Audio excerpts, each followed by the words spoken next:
All right, good evening, everyone. We're back at Kelly Automotive Park tonight for Game 2 of the Prospect League East Divisional Playoffs.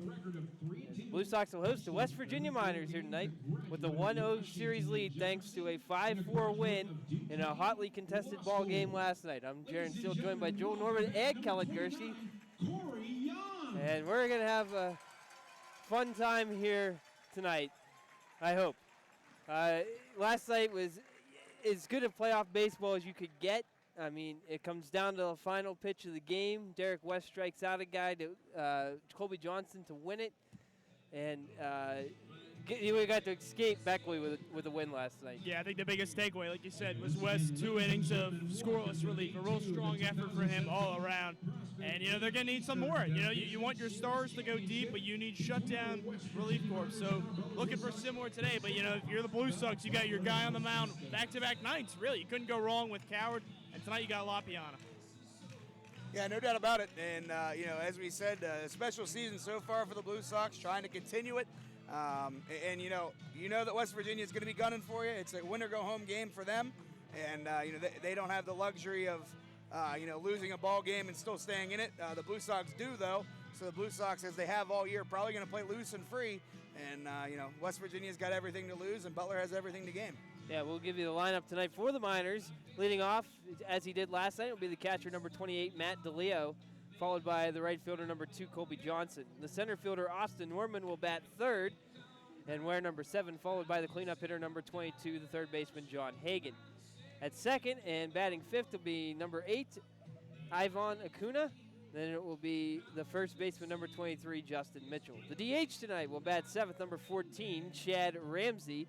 And then it will be the left fielder, number 21, Eddie Gonzalez. And rounding out the order will be the shortstop, number 12, Cody Callaway. They're going to face a left-hander from the University of Utah in Hookstown, Pennsylvania. Just the county over in Beaver County, Josh LaPiana. Yeah, LaPiana on the summer, 3-1 with a 360 earned run average. This will be his 7th start of the summer, 8th game overall. In 35 innings, he struck out 48, only walked 9, surrendered 34 base hits. And his defense tonight, he'll have Eric Bolton behind the plate, Christian Webb at first, Damian Maglione at second, James Meeker at third. Paven Parks is the shortstop, Tanner Murphy in left, Stefan Mercanja in center, Calvin Scott in right. And we have one major thing to share with you. Dan Ward, probably the best hitter on the the West Virginia Miners roster, is out of the lineup tonight with a foot injury. First pitch tonight is a strike, 6:39, overcast, but clear as far as raindrops here in Butler, and it's about 70 degrees. Counts now 1-1 to Matt DeLeo. Yeah, that loss of Ward can't be understated. As we've talked about, 13 hits against the Blue Sox this season, 2 home runs, 2 triples as well. Here's the 1-1. It's going to be roped to center field. That'll be a base hit.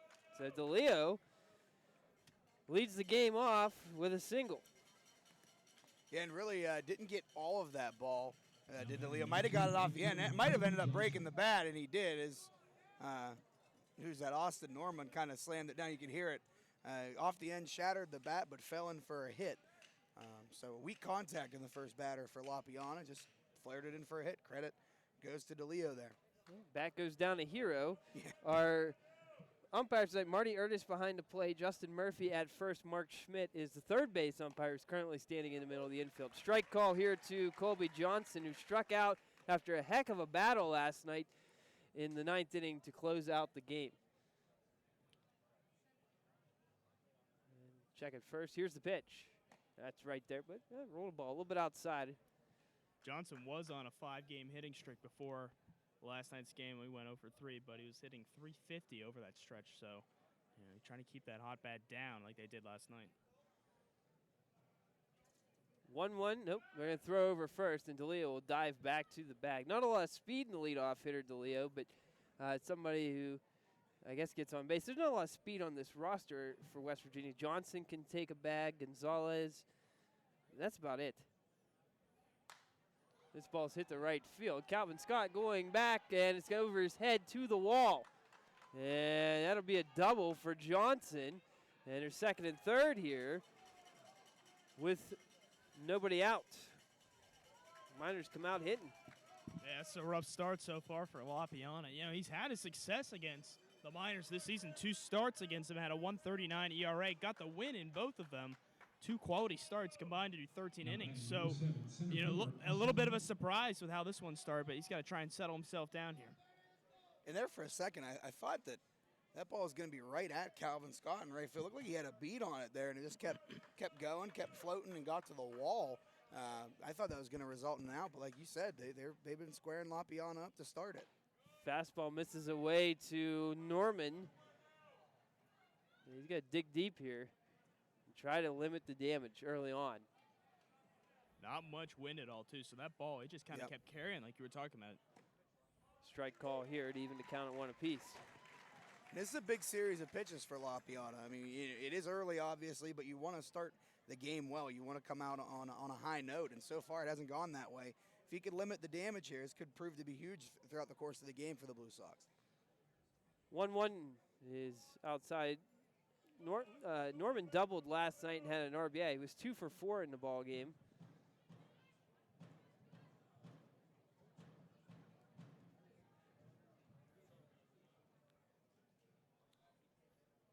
Here's the 2-1. Fastball, swing and a miss. Pulled the top hand off. Looked like he might have taken something off of that, too. I don't know if that was the heater. Yeah, I don't know. You know what? It fooled me. It's definitely fooled him. I was going to say, definitely the swing was different from Norman. It didn't look like his normal cut. It looked like he was trying to slow things down and just put the ball in play. Here's the 2-2. Fastball outside. Good job by Bolton to snag that one.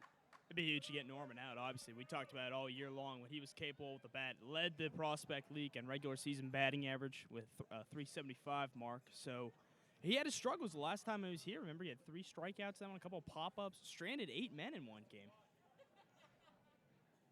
Here's the payoff. It's hit the center field. Mercanja is underneath. He's got it for the out. He's going to fire to third. Oh, good throw. That's a great throw to third. Runner will come in to score, but he'll take the trade off early on and out.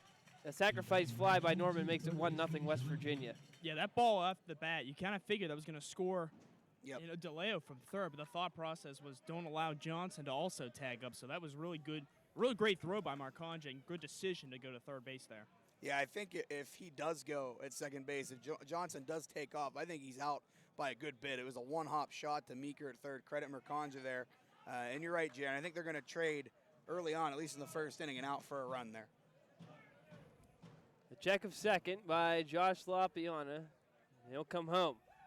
And miss high to John Hagan, who was 0 for 3 last night with a strikeout. He did have a sacrifice bunt in that game in the second inning. Pretty early on for one of those. They were down to the hole at the time, though. The Blue Sox scored first. Foul ball straight back. That might have been a changeup again. I don't know. They're getting out ahead of it. That one barely fouled off. Looked like he got the very head of the bat on it. And way out in front there was Hagan. I don't know if that's what Lapiana is trying to do, but it's working. Whenever he's throwing that changeup, guys are missing it. Here's the 1-1. Swing and a miss. That looked like he got to like a slider there or something. Had a good break to it. Giving up that first run hurts the Blue Sox. They scored yesterday. They moved to 29-11 when scoring first. But, when they score last, it's still not too bad, 21-13. So a team that's found ways to get out of early holes like that. Yeah, just like Sunday. They were down 3-0 at the end of the first inning. Yeah. Ended up being 10-3 at the end. Oh, they got the runner picked off. Lapiana is holding on to the ball. Now he throws it to the shortstop Pavin. Now gives it to Meeker. And he'll toss it to the second baseman Bagliode, who tosses it to Parks, who tags him out. Blunder by Johnson out on the bases. And the Blue Sox make them pay for it. Yeah, no doubt. That was a great move. A great move by Lapiana. I was wondering when he was going to do that because Colby Johnson every time was thinking about going and said, okay, this time I'm going to go. And I think Lapiana was setting him up for it. That was a perfectly executed pickoff move, worked to perfection there. That was really good. I thought he was close to a balk, but you're right. He got the throw off just in time, but he was able to catch him drifting. It's tough to look at that runner behind you at second base to even have an idea, especially as a lefty, but fantastic work there. Here's a 1-2 bouncer in. Good block by Bolton. Trying to think how that putout's going to go. I'm trying to. 1, 6, 5, 4, 6. That's, I think, yeah, what it was. Yeah, that is what it is. Yep, I'm pretty sure you're right.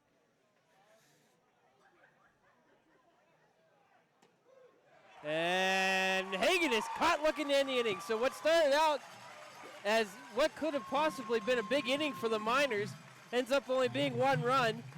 Josh Lapiani gets out of it with minimal damage, like we said, and we'll take it 1-0 as we go to the bottom of the first. How big is that, though, getting that pick off? It's not even just the sacrifice fly, and now getting that out, now holding a runner to second base, pardon me. Now how huge is that, too? Yeah. You're not going to catch him stealing off at third base, so, wow, that was huge, and getting that second out. Yeah, that was huge. I mean, and that's the only way to put it. You know, and as you said, you mentioned it, Jaron. That inning could have been a heck of a lot worse, and to only give up 1 there, I'm sure Butler and I'm sure that Josh Lapiana will take that, and that's a tip of the cap there to some great work by Lapiana. Now we'll give you the Blue Sox lineup tonight, presented by the Butler Armco Credit Union. Leading off will be number 10, Tanner Murphy, followed by number 13, Pavin Parks. In the 3 spot, number 8, Calvin Scott, followed by the cleanup hitter, number 19, James Meeker. The designated hitter tonight will bat 5th. That's number 22, Brady Gulikowski, followed by number 24, Christian Webb. Number 21, Damian Maglione will bat 7th.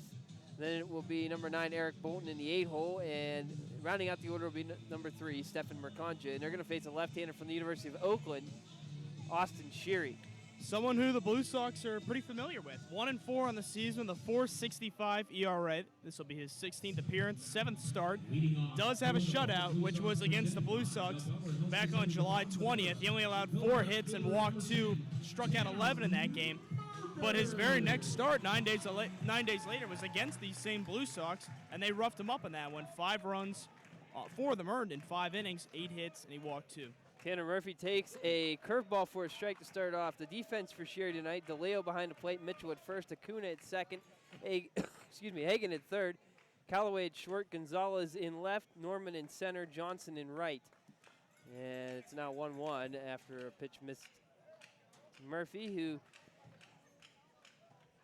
was 0 for 4 last night, did draw a walk and score, or they did not score a run. Yes, they drew a walk last night. Sheary for West Virginia working super quick. He's getting that ball and getting on the bump right away. Ball smoked but fouled by Murphy out into the parking lot. That hit a car. Yep, it did, because you heard the ooze from the general mission section beside us. you You heard didn't park that. out there, did you? No, I didn't. Poor Mike Kilroy did. Uh-oh. Was that your car? Oh, it was his car. Yeah. Where's that Safe Light commercial over the PA? Yeah, he's gets free air conditioning on the way home. Yeah, but Kellen, you brought up, though, how Sheary's working so quick. Do you think it's nerves? What do you think that is a result of? Good. I don't know. I mean, some guys just like to work quick. Some guys like to get the ball back in their hands and move. Check swing, no, and it's a full count. I remember last time Sheary was a quick worker. I do Maybe too. not this quick. That's what I was going to say. Last time he felt it was pretty quick, but not like this. And you know, Pavin Parks works quick too for Butler when he's on the mound. My stepdad, first game he came to was a couple weeks ago when Pavin pitched, and he had that to say about Pavin. Ball popped sky high in the left, and underneath it is the left fielder Gonzalez, and he's got it for the first out. Just got under that one a little too much. Yeah, didn't miss it by a lot. A good at bat though by Tanner Murphy. Did what the leadoff guy is supposed to do. I think that was 7 or 8 pitch at bat there. And yeah, that was 7. And I mean, that's exactly what you're taught to do out of the leadoff spot. You know, see some pitches, and he didn't miss that ball by much. Put a good swing on it, just popped it up. Here is Pavin Parks, the shortstop this evening. Had 2 hits last night, scored the first run of the playoffs in that 5-4 Butler victory. Down 79 in Beckley. Called strike. During the regular season, Parks was the top hitter among the Blue Sox against the Miners. .385 batting average versus West Virginia. 1 home run in there, too. The 1 is outside. I wouldn't be surprised to see if Pavin Parks would drop down a bunt. Looks like Hagan's playing behind that bag at third base. This is popped up. Going after it is Hagan. He lost his hat and did not get the ball. I guess that's the luxury of playing that deep. You almost have to, I guess, with that much room. Because he made that close. I don't know if the ball made it out of the stadium or not. It was close, though. But he definitely had a beat on it. And he either ran out of room or just didn't get there in time. But I don't think if he was playing up, he would have been anywhere close. And Hagan might be shaken up. He just bent over for a second. I think he lost his sunglasses. He was picking them up. He has dirt on his pants. He might have slid over there and maybe went into the fence or something like that. Obviously, can't see it. With that little space out there, too. Yeah. I mean, it looks big, but as you get closer and closer to that wall and you just run out. Ugh. Foul ball again. Well, another thing about the Miners tonight is they're going to have to ask Sherry to go a long ways because they used their 2 top bullpen arms last night, Sean Dumpster Jr. and Chris Metrick, and both of them had extended outings in that you're game. Right. Dumpster going 2 innings, Metrick going an inning and 2/3. Metrick could probably come back tonight. He only threw 20 pitches, but Dumpster threw 40. Well, 39, but that's going to be a tough ask for him to come back tonight. Still a lot for a relief guy, exactly. On the other hand, we burned Derek West last night. He threw 37 pitches. This ball's hit deep. Uh-oh. To right center. Get going, bro. And he's gone. A home run. We're tied at 1. Peavin Park smacks it out of right center. Oh, baby. Pretty sure that thing hit the scoreboard. I'm almost positive hit the scoreboard. And that was a bomb by David Parks. You mentioned that home run, Joel, and he said, I'll follow that. I'll hit another one right now. Based on the exit velocity of that, just how quickly that was jumping off the bat, you got to think that was a fastball. And, just all of a sudden, we got a tie ball game here. At the plate now is Calvin Scott. Here's the pitch. He's going to take high. That's huge. Last night, Pavin made a mistake on the bases, going on a double. Yeah. He misread the cutoff man, 2-0 now, to Scott, and ended up being basically tagged out at third base after realizing the mistake. But boy, does he make up for it there. Hard shot to third right at John Hagan, who makes the catch for the second out. 2 balls back-to-back, squared up. You can't be angry with that if you're Calvin Scott.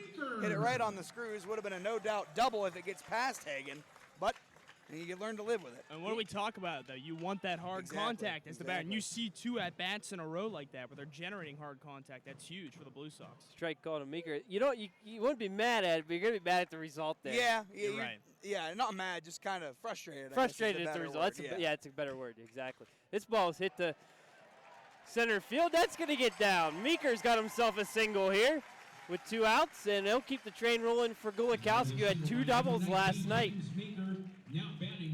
And Meeker, 4 for his last 6, was 3 for 5 last night. He keeps it rolling. 3 in a row now, Joel and Kellen, that they've hit hard. They've smoked these, They're seeing Sherry well. This is what we saw last time when he was here. Remember, the Blue Sox jumped on him in that first inning, getting a pair of runs a couple weeks ago now. So that's what you want to do. You want to jump on a guy like this. He's working quickly. You get used to his delivery. Just start smacking the ball. Gulikowski takes high. Lefty-lefty matchup here. Christian Webb is on deck. He did not play last night. Getting an opportunity at first. Ferg getting a day off. Resting his hand. Pitch low. Ben Carew also with the night off, resting his thumb. He came out of the game last night. So both those guys getting a maintenance day. Hopefully we get a chance to see both of them again this summer. 2-0 delivery. Gulikowski pops up on the infield, and it looks like Callaway, the shortstop's going to call everybody off and make the catch for the final out. But the good news is Pavin Parks with a solo home run makes it a 1-1 game as we go to the second inning.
Top of the second here in Butler. 1-1 ball game, and at the plate, it's Avon Acuna leading off. And he'll be followed by Mitchell and Ramsey this inning against Lapiana, who allowed a run in the first inning, but also did some pretty good work getting out of second and third with nobody out with just one run. Kahuna fouls the first pitch straight back. I didn't get a chance to say it, though, but that home run by Parks, first postseason run scored here at Kelly Automotive Park by the Blue Sox. Yeah, I believe that is our first ever postseason home run. Might be that, too. I think you're right there. But I know it's at least the first one here by the Blue Sox. 0-1. Good block on a bouncer. Yeah, we didn't hit one in Chillicothe, so and we didn't hit one last night. So yeah, that is our first ever postseason home run. 1-1 delivery, popped over top our heads, out of play. What we talked about, though, in the first inning, got to respond quickly. Yep. You give up that first inning run, that was huge to bounce back and get that big swing in the bat. And like we said, a lot of hard contact off of Sheary. His pitch count, he threw 21 pitches in that first, so you made him work a bit. Here's the 1-2 from Lapiana. Ooh, good pitch, just missed. Yep. That's a good job by Bolton framing it up. I think, it was low. Bolton did a good job coming up underneath it and framing it. Made it look good, that's for sure. Made it close. I wouldn't take it again if I'm Acuna.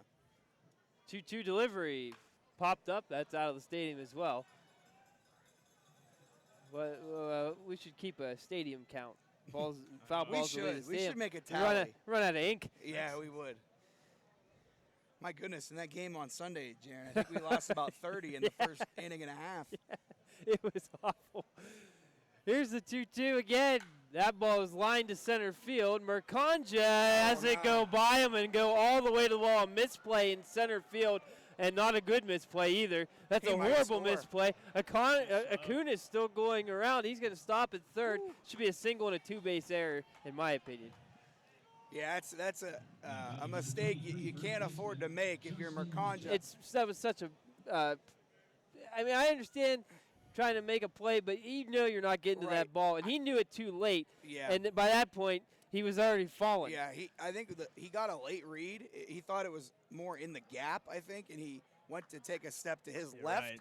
And then he It was realized, that late it's at decision. me, and I have to run at it. At that point, you might as well just let it hop, body it up, and then you're looking at first base with nobody out. They're going to give him the triple here. I have to go talk to Pat about that. I mean, he never really made contact with it. If he catches it, I guess it's just a mental error. yeah, it's not really an error because he didn't drop it. He just dove and just flat out missed it. So it's a triple and a mental error. Yeah. Those don't go in the scorebook, though. No. Mitchell fouls one off. He's down 0-2 here. Tell you what, though, just about any other batter besides Acuna probably scores on that one. Yeah. He's a portly fellow, to say the least, 200 pounds at 5'10", so it's going to be tough to – you saw him going from second to third there. There was no way. He looked like he needed to stop by the gas station to refuel. Here's the 0-2. Swing and a miss, strike three. Pulled him with the curveball here for the first out. Yeah, and that's not what you want if you're Justin Mitchell in that situation. And, well, actually, from here on out, the same thing goes for Ramsey here. You just want to put this ball in play. Preferably, you want to pull something, get it to the right side. Because although now that I look at it, Maglione's playing almost even with the bag, so something hard at him. Like you said, Joel, it doesn't look like Acuna's that fleet of foot. So not quite. It might not score. That might have been the best description, a portly fella. Yeah. That was good. Check swing, and he did not go around. So It's the ball one. playoffs, so keep it friendly, Yeah, a portly fella. You're right, though. I thought as soon as it got by him, he was going to go the whole way around. Looking at him going around second, I had a feeling. Might not be his day for that. 1-0, fouled off out of the stadium. Going back to the strikeout to Mitchell, I like the choice to go curveball outside to a lefty, because if you're going to get any contact there, it's going to be soft and probably popped up at that point. Not something hard hit to either side. Yeah, or a ground ball to the third base side, where you're going to hold that runner 9 times out of 10. Curveball in there for a strike. Looked high, but we'll take it. Big break at the end. Yeah. He did have some serious break. That's one where Kellen, that starts up at the eyes, and Yep. you're like, oh no, that's going to fall right And into then it his drops belt. right around, right below your numbers there. That's a good pitch. It's not exactly where you want to live, though, No. No. but it falls in for a strike. Now it's a 1-2 count. Here's the pitch. It's swing and a miss, strike 3.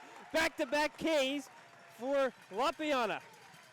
And he did it again with a curveball. I was just going to say, he's thrown, 3 or 4 curveballs just in these last 2 at-bats. No fear with them, but the biggest thing to wonder is if West Virginia's going to learn from them going forward. It looks good right now. You look 3 strikeouts on the evening, but that's the biggest thing is will the Miners adjust to that? Because then, if they do, you got to change it up, maybe go more fastball heavy. And they're chasing them, too. They are. Yeah. He's not really They getting a lot of them for called strikes. He's getting them on swinging in defensive type of counts, which is a good thing. That's where you want to throw it.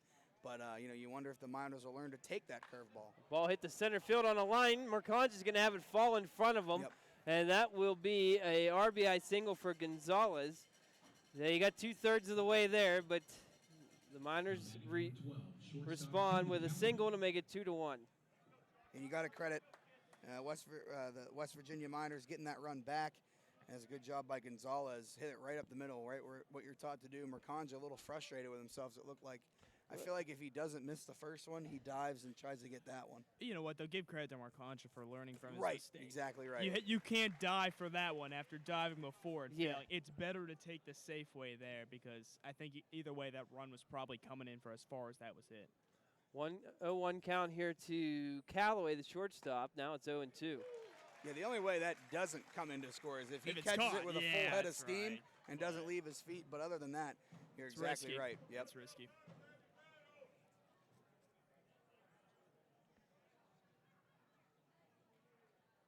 Here's the 0-2. Fastball outside. Good location, though. And Bolton pointing out to Lapiana, saying that's where I wanted it. That's a good job. And Lapiana's done a good job tonight. He's hit his spots. He's thrown a lot of strikes. They've just been hitting them a little bit. They've been getting the barrels, says West Virginia. Oh, my. That one just misses there. We're off and running here tonight, though. Quickly 2-1 in favor of West Virginia. And this has the feel of a game that's going to be a ping pong match. Wow. Swing and a miss here. And they'll have to throw down to first, and they Oh. can't do it. Bolton throws it high. Now they throw back to second, and he's safe at second. That's an error on the catcher there, I would say. That ball was too high for Webb to handle. But it's a wild pitch. He reaches. I don't think he would have reached without it, though. Do you? No. I think part of it, you don't want to blame an umpire here, but he was in the way of Eric Bolton. Bolton kind of had to push him out of his way to get to that ball. Nothing the umpire can do. It's right at your feet. You're kind of just trying to get out of his way. Bolton had to unleash a strong throw, but Webb tried to stay on the bag because if Webb comes up for the ball, he's going to be safe regardless. So just an unfortunate situation there. See if Lapiana can bounce back here and get DeLeo. We've been giving the Miners a lot here early on. Mistake out in center field, and now a mistake on a strikeout. And you give these guys life, they're going to make you pay. Yeah, and they've got to be hungry. Like we said, this is a do-or-die game for them, whereas the Blue Sox Yep. can't afford to lose. I obviously don't want to, but can't continue to give the dog the bone here. Swing and a miss. DeLeo almost fell over. They're getting aggressive. We've seen them chase a lot, but they're getting lucky, too, with some of these mistakes the Blue Sox have made. So it's a combination of a couple things here. They're putting the pressure on, definitely, is West Virginia, and that's what you do when you're a desperate team, when you're down to your last game possibly of the summer. One's low, 2-1. I said the same thing last night, too, because we gave them some things that we shouldn't have, and we still escaped. But you don't want to keep tempting fate. No, that's a good point. 2-1, there's right there for a called strike. That was a pretty good pitch from Lop. It might have been a curveball there, too. Didn't have the same pop, or a changeup. Might have been as well. Didn't have the same pop as his fastball. And he's relying on his off-speed stuff tonight. It seems like what West Virginia's hit a lot is that fastball. At least it seems that way thus far. We'll see what he comes up with. 2-2 here. Check of the runner at second first. And here's the pitch. He comes back with a fastball called strike 3 to end the inning. The Miners do get one on 2 hits. One error.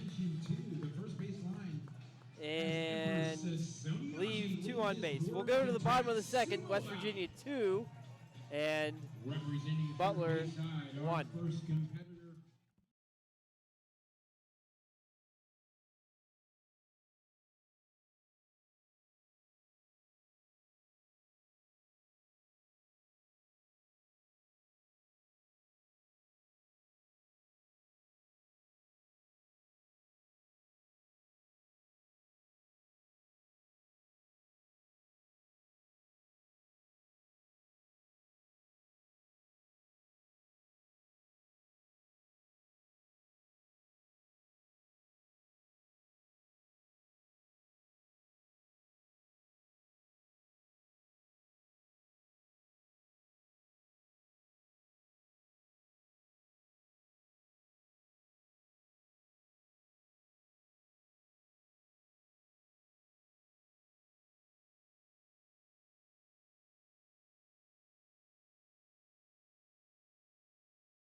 We were just talking off air. I don't know how many times you strike out 4 guys in an inning and give up a run in the process, but that's what happened last inning, and it really wasn't Wapiana's fault for misplay in center field. But the Miners have a 2-1 lead as we play the bottom of the second. Christian Webb at the plate. He takes called strike here.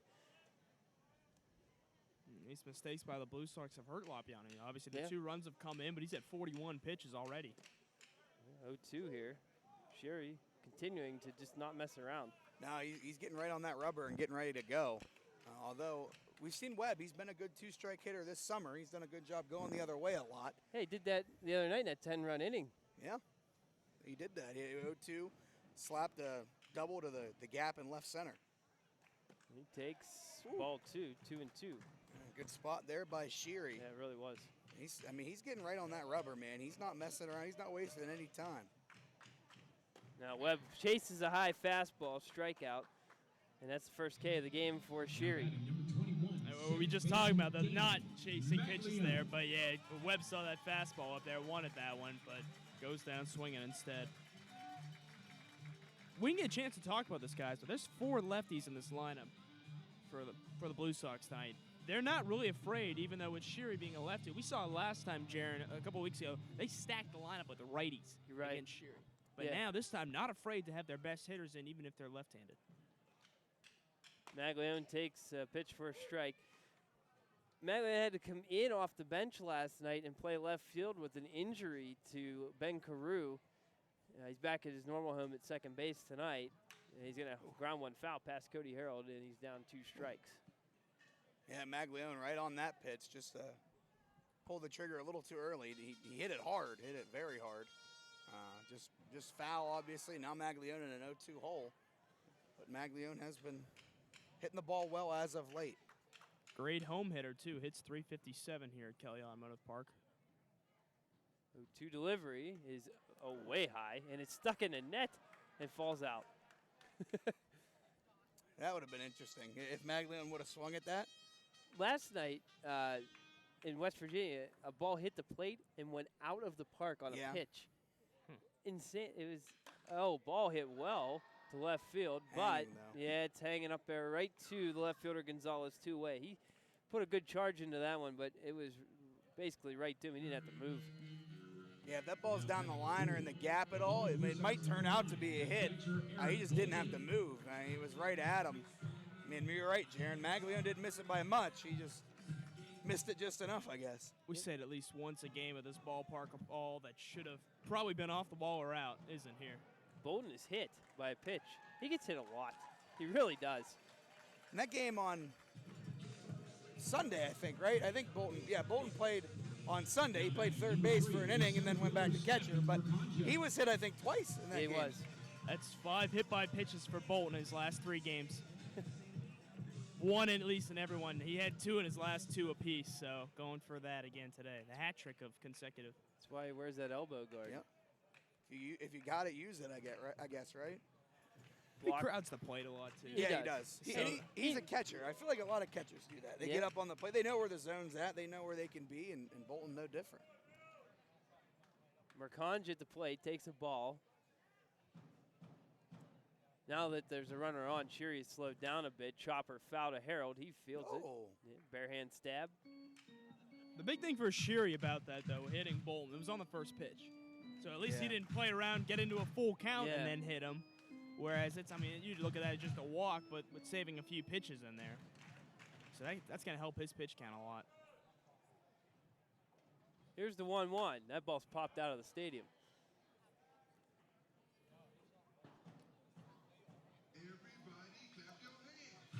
Mercange, then Murphy on deck here, hoping to get an opportunity. Yep. Yeah, Murphy in that first inning, he didn't miss the pitch he flew out to left on a whole lot, hit it well, just popped it up. A little roller up the first base line that's going to go foul. That would have been the third out of the inning, so that's a good thing. And Mercange got that off the end of the bat, obviously in defense mode, down 1-2, just trying to put anything he can in play. Sherry's at 35 pitches now. We mentioned LaPiana at 41, so this is a game that very well could need the bullpen in it.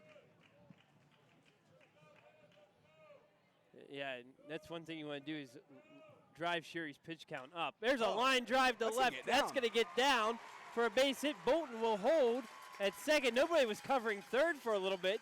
In fact, Sherry ran over to cover the bag, but Bolton will hold, and now there's two men on here with 2 outs. Yeah, they were close enough to the bag, though. They're closer than Bolton was that it wasn't worth taking off for. So I don't care if it was Usain Bolt. It wasn't worth it. No. And a good job to Mercange there. They were pitching him in that hole at bat. That one up and in. I got the bat head around. Didn't get a whole lot on it, but just flipped it over the head of Hagan, and you'll take it any way you can get it if you're the Blue Sox. Now Murphy takes high. Tanner flew out to left field, just got under one. Yep. But he also hit a hard ball foul. He did. And we saw what Pavin Parks did with the bat last time. He put a dent in the scoreboard. Pitch inside, 2-0. We're really seeing Sherry attack these righties well inside. Yeah. The first pitch was a little high and inside. This one a little bit lower. It's an interesting strategy if he keeps going with that, especially if you get the curveballs or something breaking in there. The 2-0. Oh, fastball, and Murphy swings through it. Yeah, and that was about middle. That was exactly where Murphy thought he was going to get the 2-0 pitch. About belt high as well. That's a no-no if you're Austin Sherry, but obviously Murphy not able to put it in play. Well, they said don't throw the same pitch in the same spot twice. Oh, he did, and he's just a little early. There you go. Just about that same spot. Yeah, I was going to say, don't try that again. You fooled me once. You ain't going to fool me twice. He did, but he just was a little bit too anxious. It looked like he took a little bit off of that pitch. Yeah, and I think that's why Murphy was ahead of it. It might have been a changeup. It was pretty much right down the middle. Yeah, it was. It was spot. right down the middle, exactly. And Murphy made him pay for it. He just missed it. 2-2. Broken bat roller. Fielded by Hagan, but he can't make a throw. And the bases are loaded here for Parks. It's got to be an infield single there. Yeah, for sure. Yeah. I don't know if they get him, even if he does get it out of his glove. It wasn't hit that hard, but it was put literally right in the middle of Hagan and Callaway. I mean, Hagan had to get it. Yeah, we talk a lot about the Bermuda Triangle in the outfield. That was the Bermuda Triangle of the infield there. It just with the confusion between Hagan and Callaway, that would have been tough to have made a play. And you could argue maybe it's Callaway's ball, but you're right. The way Hagan's running, he should call him off. Right, but yeah. Just not enough communication defensively. Pavin Parks will chop the first pitch up the line. That'll roll foul. Whew. That was almost the end of the inning. It took one hop and it went on the other side of the line. Pavin was trying his best to shift the ground there. He was leaning one way, trying to make the ground slant, I guess, but it stayed foul, luckily enough for him. You're looking for his first hit of the season with the bases loaded. He had a couple opportunities. And he's got 3 RBIs, but no hits and no official at-bats either. So a few sacrifice hits. Here's the 0-1. Parks fouls it out of the stadium. Yep, and Sherry going right after Pavin Parks. Parks looking at his bat. He keeps bouncing it around. Maybe he thought he might have cracked it at one point. And he's in a tough spot here He now, though, with fouling both of them off. First one real weakly, and an 0-2 hole. Got to protect the plate here. Yep. Here's the pitch. It's outside. And Pavin's one of those guys, too. If he hits a ball weakly on the infield and you know, anyone has to kind of go a long way to get it, he might beat it out, too. So, you know, anything in play for him could result in a good situation for the Blue Sox. Yeah, you just worry about everybody else on base. Yeah, that's true. That's a good point. Yeah, the speed on the base paths is pretty good, except for Bolton at third. Really, man, he's got the least to do. That pitch is low, blocked by DeLeo, rolled away from him just a bit. Yeah, he's got. They're not going to. I don't think they'll worry about home unless it's right in front of the plate. Yeah, exactly. Unless it's a chopper to a pitcher or something like that, then they would obviously have to go home. That's the easiest play, Yeah. but yeah, I don't think that's in the question. Got to try and shorten up the swing, though, here if you're Parks. Even in a 2-2 opposite field, aim for that. Check swing, ball 3. Oh my gosh, I thought he was done. I thought he was done for there. I think Pavin thought he was done. Yeah, there. he got away with one there. Wow. Ernest looked like he made him. He was really thinking ready, about he that. was ready wasn't to sure, ring him though. up, and he didn't. Yeah, you're exactly. He like took a step back, like he was gonna, and then he didn't. It's almost like He got he to was swing on. thinking.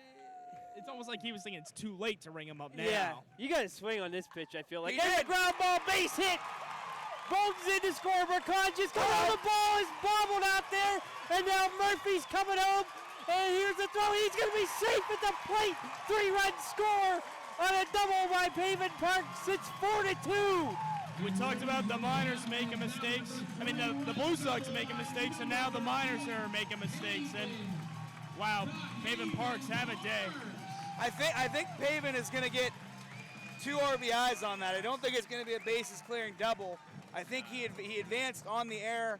A great job by Pavin Parks to put himself in scoring position too. And now Calvin Scott coming up. He hit the ball right on the screws the last time he was up.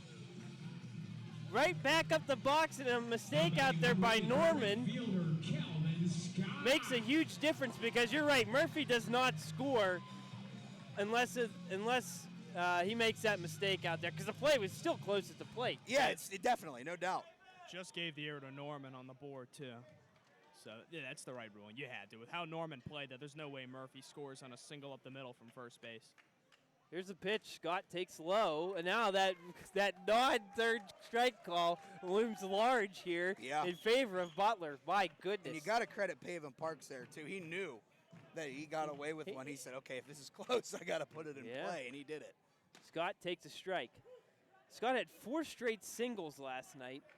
He hit the ball extremely hard his first time up here, and unfortunately had it snagged by the third baseman, Hagan. Here's the 1-1. That's a bouncer in. We even got to talk about it, but all 4 of those base runners this inning have all come with 2 outs. Oh, the 2-out lightning. Yeah. It's been a theme this summer. Yeah. It really seems like, especially the last 2 months, really. But, I mean, that was the best thing about this. When Bolton getting hit by the pitch, you're thinking, okay, this might turn into something, but, wow, they've made a heck of work with that. Pitch inside, almost got Calvin. He's able to get his back foot out of the way. See a good pitch here, though. Yeah. 3-1. Yeah, Calvin There's Scott. a base open, though. Yeah, well, that's true. You got to kind of think about that as well. But then again, Meeker hitting the ball great lately. You kind of pick your poison. Yeah, he's hitting 600 coming tonight. Exactly. Calvin's hitting 800 in the playoffs. Oh, Parks, no! Oh, he got caught again! He got caught again. Now he's going to go back to second. He's going to be tagged out. And Calvin Scott breaks his bat in anger at Pavin out there, getting caught in between second and third. And, oh, boy.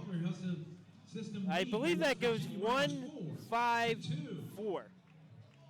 Either way, though, It doesn't matter. It's a bad. It's just not good. It's frustrating to see that happening again from Parks, too, like you talked about. It's just, you can't do that. I mean, you can have a day at the plate, but if you're going to have something like that on a base pad, 5th time caught stealing this summer. So, you know, it's frustrating to see. So we'll go to the third, 4-2 Butler here at Kelly Automotive Park.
Back here in Butler, top of the third. Butler leads it 4-2 over West Virginia. Colby Johnson will lead off. He doubled his first time up and then was picked off. That's how he ended the last inning. It's just a shame that Pavin, he's a gambler out there, but too many times he's been caught with bluffing. It's just been rough on the base paths for him. We've talked about that. Sometimes it's those mental mistakes. You see a case like that. Maybe should have jumped back to the bag sooner. He kind of just waited it out to see what Sherry was going to do. He shouldn't have been going to third anyways, because you have Calvin Scott at the plate. Why are you going to third? Yeah, and a 3-1 count, too. And you saw the frustration from Calvin Scott. He slammed his bat down, broke it in half. Pop up here. Mercanja is coming in. He's going to call everybody off and make the catch for the first out. Now, stealing third with 2 outs is they should have a rule in baseball. You're not allowed to do it because it's so stealing third, let alone that's something for your best base stealer. Right, I can maybe understand with 1 out, you're trying to get that sacrifice fly opportunity, but with 2 outs, there's no point. You're coming home. He's fast. Pavin's fast enough. He can come home on that single. Norman takes a ball outside. But the good news that inning, we scored 3 runs and got right back in, all with 2 outs. And Pavin was a big part of that. He was, but it's just frustrating. It had to end that way. Could have had a chance for more. Strike call, 1-1. Sometimes you see, he's had a great day already, of course, but sometimes you see guys when they make mental mistakes, they try to make up for it at the plate later. So, Parks might have a big at-bat coming up. Ground ball. Second baseman Maglione has it. Throw to first. The Webb is in time for the second out. Well, and he's already had 2 really good at-bats in this game. He had a home run, and he had the 2 runs single, but actually 3 runs come in on because of an error in center field. Yeah, but that's what I'm saying. He might be even more motivated, even though he's had a great start. It might be 1 and more now just because of that mistake out there. Hagan at the plate. Struck out swinging his first time out up on a curveball that just sank. Mitchell fell victim to it too, and so did Ramsey. Here's the pitch. It's hit the right field. Oh, that's it. Yeah, but it's going to hang up, I think. Scott on the warning track makes the catch for the third out. Ooh, that thing had some legs, but a quick 1-2-3 inning for LaPiana, just what the doctor ordered. Yeah, looking at that was only a 7-pitch inning for LaPiana. You needed that one after a lot of pitches early on. Bottom of the third coming up. It's Butler 4, West Virginia 2.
Third inning here in Butler. Calvin Scott leads off. He was in a 3-1 count last inning before Pavin Parks was caught stealing to end the inning. And now he'll get another chance. He has a new bat because his other one's in about 15 pieces. And he takes high here. Yeah, and I was just about to say that. We'll see how the new bat works, how the new lumber works for Calvin Scott. Well, hasn't had to swing it yet. He's up 2-0. Might even get into the same situation he was in before. Yeah, that 3-1 count. Oh, no, he's going to rope a ball to center field. That's going to get down. Scott's got himself a single to lead off the third. And now, revisionist history, go back and review history there. We probably would have a 5-2 lead, but you don't know what he's going to get. Yeah. You just got to forget about it and be happy we have a leadoff single. Yeah, you can't do it there because, before Sherry's pitching from the stretch. Yeah, different scenario, different thoughts going through your head, just a little stuff. So yeah, just erase it and start over, and we started over well. Yeah. Bouncer in, blocked by DeLeo. Yeah, most importantly, got your best base runner out there, with the leadoff single. Sorry, go ahead. And Meeker didn't even have the bat off his shoulder there. I mean, it didn't even look like the umpire called for play. It looked like it happened. So Meeker, he literally looked up and the ball was halfway there. He was stepping out of the box. But they did call it. Did they call that a ball? Or yeah, he did it call it a ball. Okay. Meeker, looked back at the home plate umpire as the ball was in the air like, are you serious? Here's the 1-0. Oh, Meeker swings through it. But James hasn't been swinging and missing too much in these playoffs. No. A little surprised to see him, though, swinging something that low after the first one was about same spot, just a little more break on it. Chopper to second. This could be two. Acuna on the second for one. On to first. Double play. That'll be a 4-6-3 variety, and there's two away here in the third. Now batting number 22, the designated hitter. That'll be Gulikowski's turn. That's a big two outs for West Virginia. Try to halt this momentum a little bit. Yeah, after the rope by Calvin Scott, you get Meeker to chase, get on his front foot, roll into a double play. That's a huge confidence booster there for Sherry. Oh, ball hit this right field fairly well, but it's going to hold up, I believe, for the center fielder, Norman, to make the catch in the gap for the final out. He just looks like he got on top underneath that one just a little bit too much, but that will end the inning. We'll go to the fourth with the Blue Sox ahead 4-2. 4-2.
Top of the fourth, Acuna, Mitchell, and Ramsey due up. Ramsey currently throwing in the bullpen, and it looks like number 11's going out there as well. We'll get his name. Sorry, the guy was supposed to start today, but he is having a little bit of trouble with his arm, so they gave Sheary the ball instead. Acuna fouls the ball off here. And we've seen Sheary have his share of struggles on this. You kind of wonder at times, maybe when was he told? Because we saw yesterday, right after the game, Sirrett was the announced starter, or his probable starter, I should say. So sometimes it's tough pitching on the little notice, really. Here's the 0-1. That's outside. Acuna tripled and scored in the second, but he got help from Mercandru and misplayed a ball in center field. Here's the 1-1. Acuna hits it up in the air on the infield. And Maglione has it at second base for the first out. It's a good job by LaPiana. He's making quick work of these West Virginia minors in the last inning.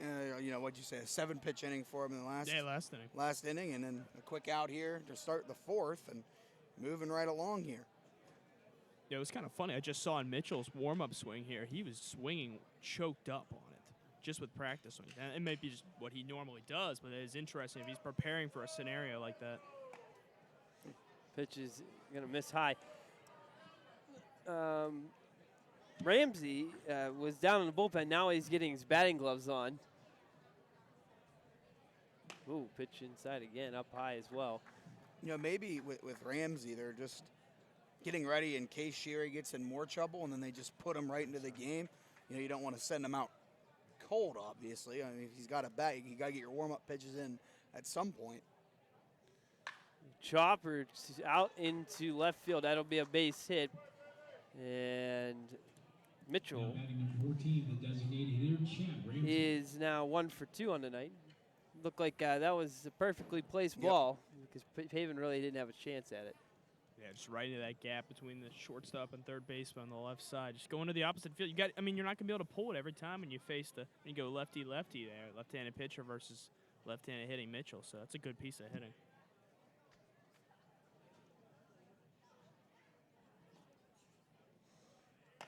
Looks like Ramsey's going to try a sacrifice here. He takes a strike instead.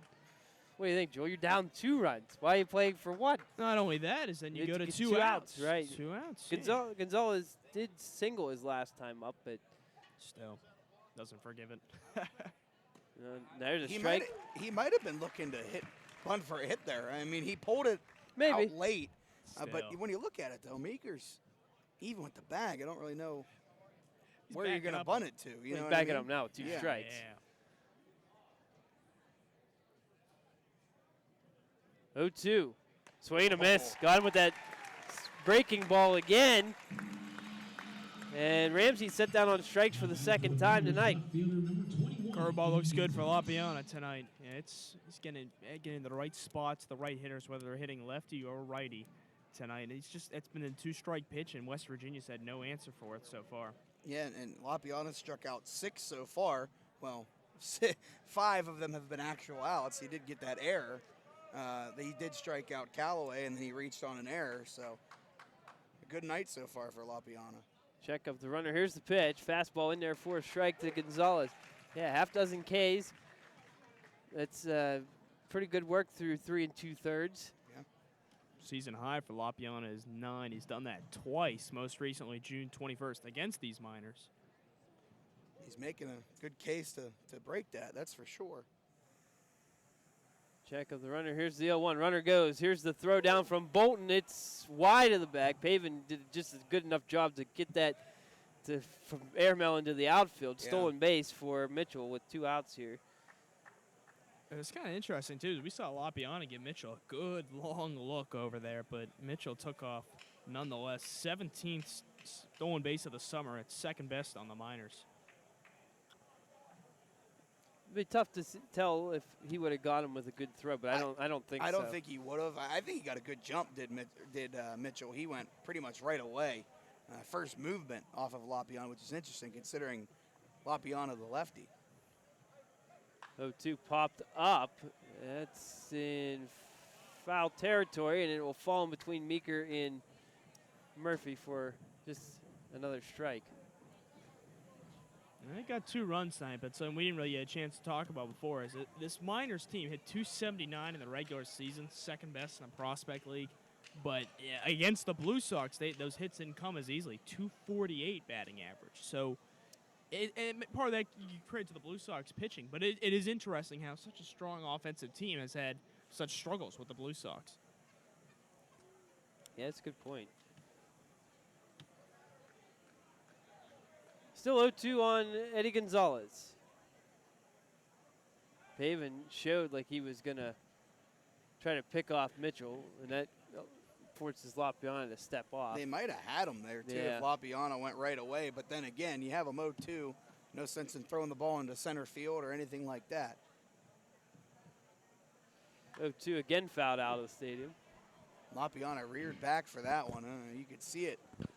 He had that intense look on his face. I don't know. At least it looked like to me he really geared back for that one. I saw it too.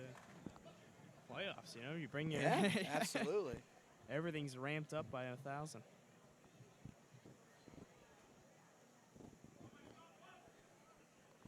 Oh, 2 again. Oh, that's right there for called. Strike 3. And that will end the inning. That's a really good pitch from Lapiana. 7 Ks, no runs, 1 hit, no errors. 1 man left stranded at second. We'll go to the bottom of the 4th. Butler 4 and West Virginia 2.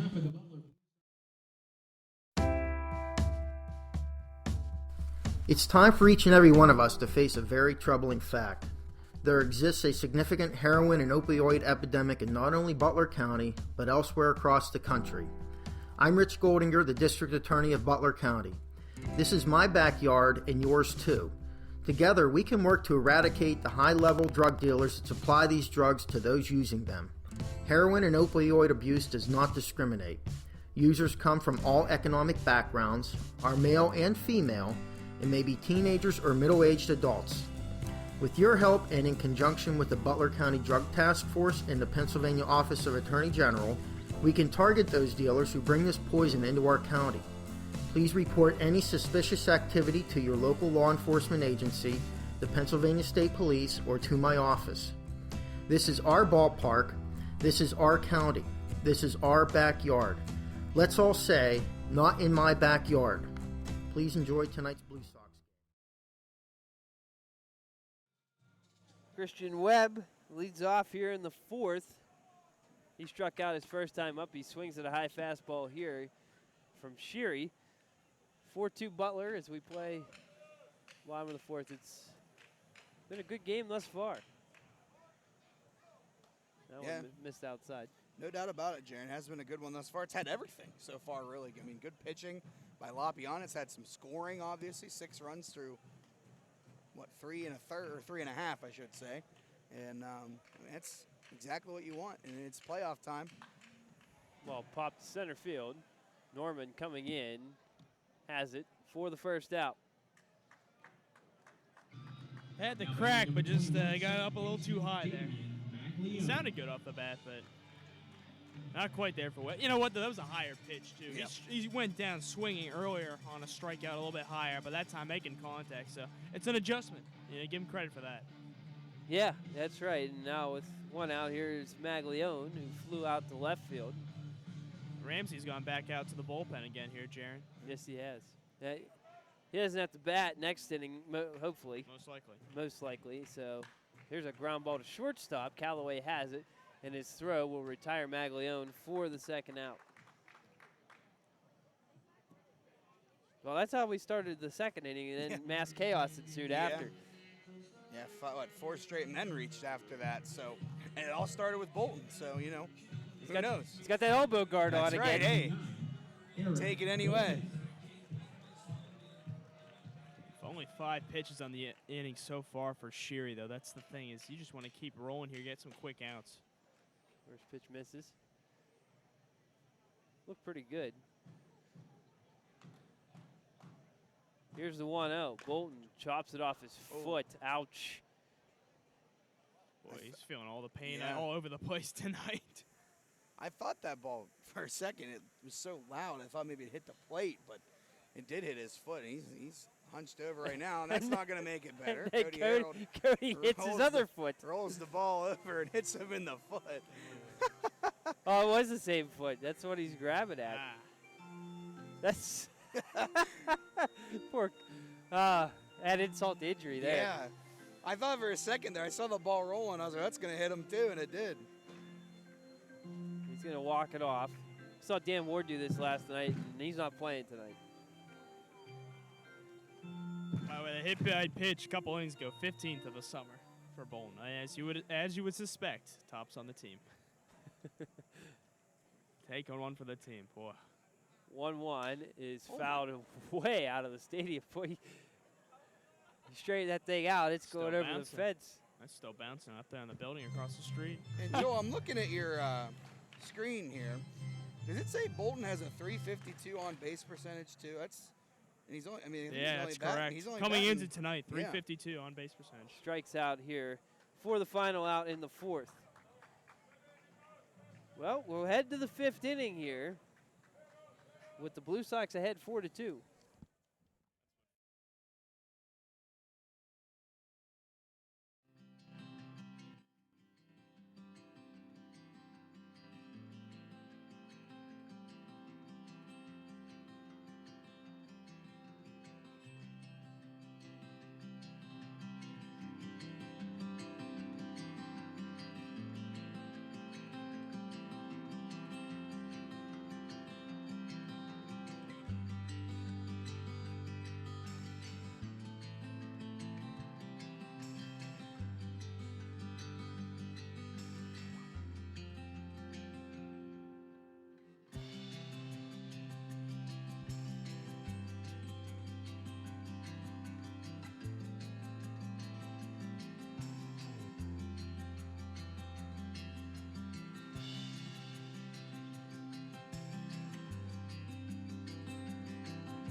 Callaway ready to go here in the top of the 5th. Butler 4 and West Virginia 2 having a little bit of a rough time getting the balls in here from the outfield. Christian Webb misses one. This game's quieted down these last 2 innings after the way it started. Both teams scoring in both of their frames in the first and second, but nothing since then. Yeah, he's going to swing through the first offering here. It's Callaway from Lapiano. Like you said, has settled down. He's only allowed one base runner in the last 2 innings. Although he really hasn't been really bad at all in this game. Not at all. Strike call. The first 2 innings, first 2 batters of the game was standing. That's been the hardest contact off him, though. Yeah. And he limited the damage there, and since then it only gotten better, really. Yeah, and then in the second inning, just a tough luck kind of thing with Mercanja diving after a ball that should have been a single turned into a triple. Don't forget the wild pitch, too. Exactly. Yeah, it's 2 bad things. Yeah, You're right. Just unfortunate situations for Lapiano, but that curveball, that's working tonight. Yes, it is. That's another strikeout for Josh, and that's actually 3 in a row now. Now batting number 28, the catcher, Matt DeLeo. It's kind of interesting, though, because with that, on that 1-2 count, right before the one went outside, he threw a fastball just a bit outside. They're not biting on these fastballs, or as we said early on, they're hitting them. But these curveballs, no matter as often as they're seeing when the 2 strike counts, the Miners just can't get the bat on them. Yeah, they're not getting the bat. I mean, that curveball has been the pitch thus far for Lapiano. Here's the pitch to DeLeo. It's popped up on the infield. Christian Webb going out. Maglione is getting called off by Webb, who makes the catch for the second out. Oftentimes when you see 2 fielders standing beside each other, that can get a little hairy. Yeah. But Webb taking charge for the out. And what you were saying about the curveball, that must mean that it really looks like a fastball coming out of his hand. I mean, it's dropping right out of the end of the zone, and like we keep talking about, they're chasing them. They're not taking the strike. It's really been all at the shoe tops that they've been swinging at. And you made a great point, Kellen, earlier about the body language of Lapiano. That's huge, too, in throwing those curveballs in there. Yeah. Maybe looking like you're going to throw a fastball and then fooling them into thinking that. Because a lot of times you see guys tip off their pitches, but he's done a good job at not doing that. Exactly. 1-0. Oh, there's a nasty, Goodness. nasty breaker, and Johnson swings through it. I mean, you got to work a fastball in, obviously, if you're Lapiano, but my goodness, I mean, why not just throw the curveball? They're chasing him no matter where it is. Oh, now he throws one for a strike right there. Now, the thing about that 1-0 fast or curveball is you got to be thinking fastball. You don't want to get out 2-0. And he was geared up for it. Yep. Swung through it. Here's the 1-2 from Josh Lapiana. Fastball just a bit outside. And Bolton doing a good job getting underneath it again and framing it up. I think that one was low, the correct call. Another good pitch by Lapiana. He hasn't missed high a whole lot. He's missed low. That's where you want to miss. 2-2 right there, called strike 3. That'll end the inning. Lapiana dialed in. 11-pitch inning. With 2 Ks in there, too. Yeah. Oh, he's rolling along here. We'll go to the bottom of the 5th. Butler leading 4-2.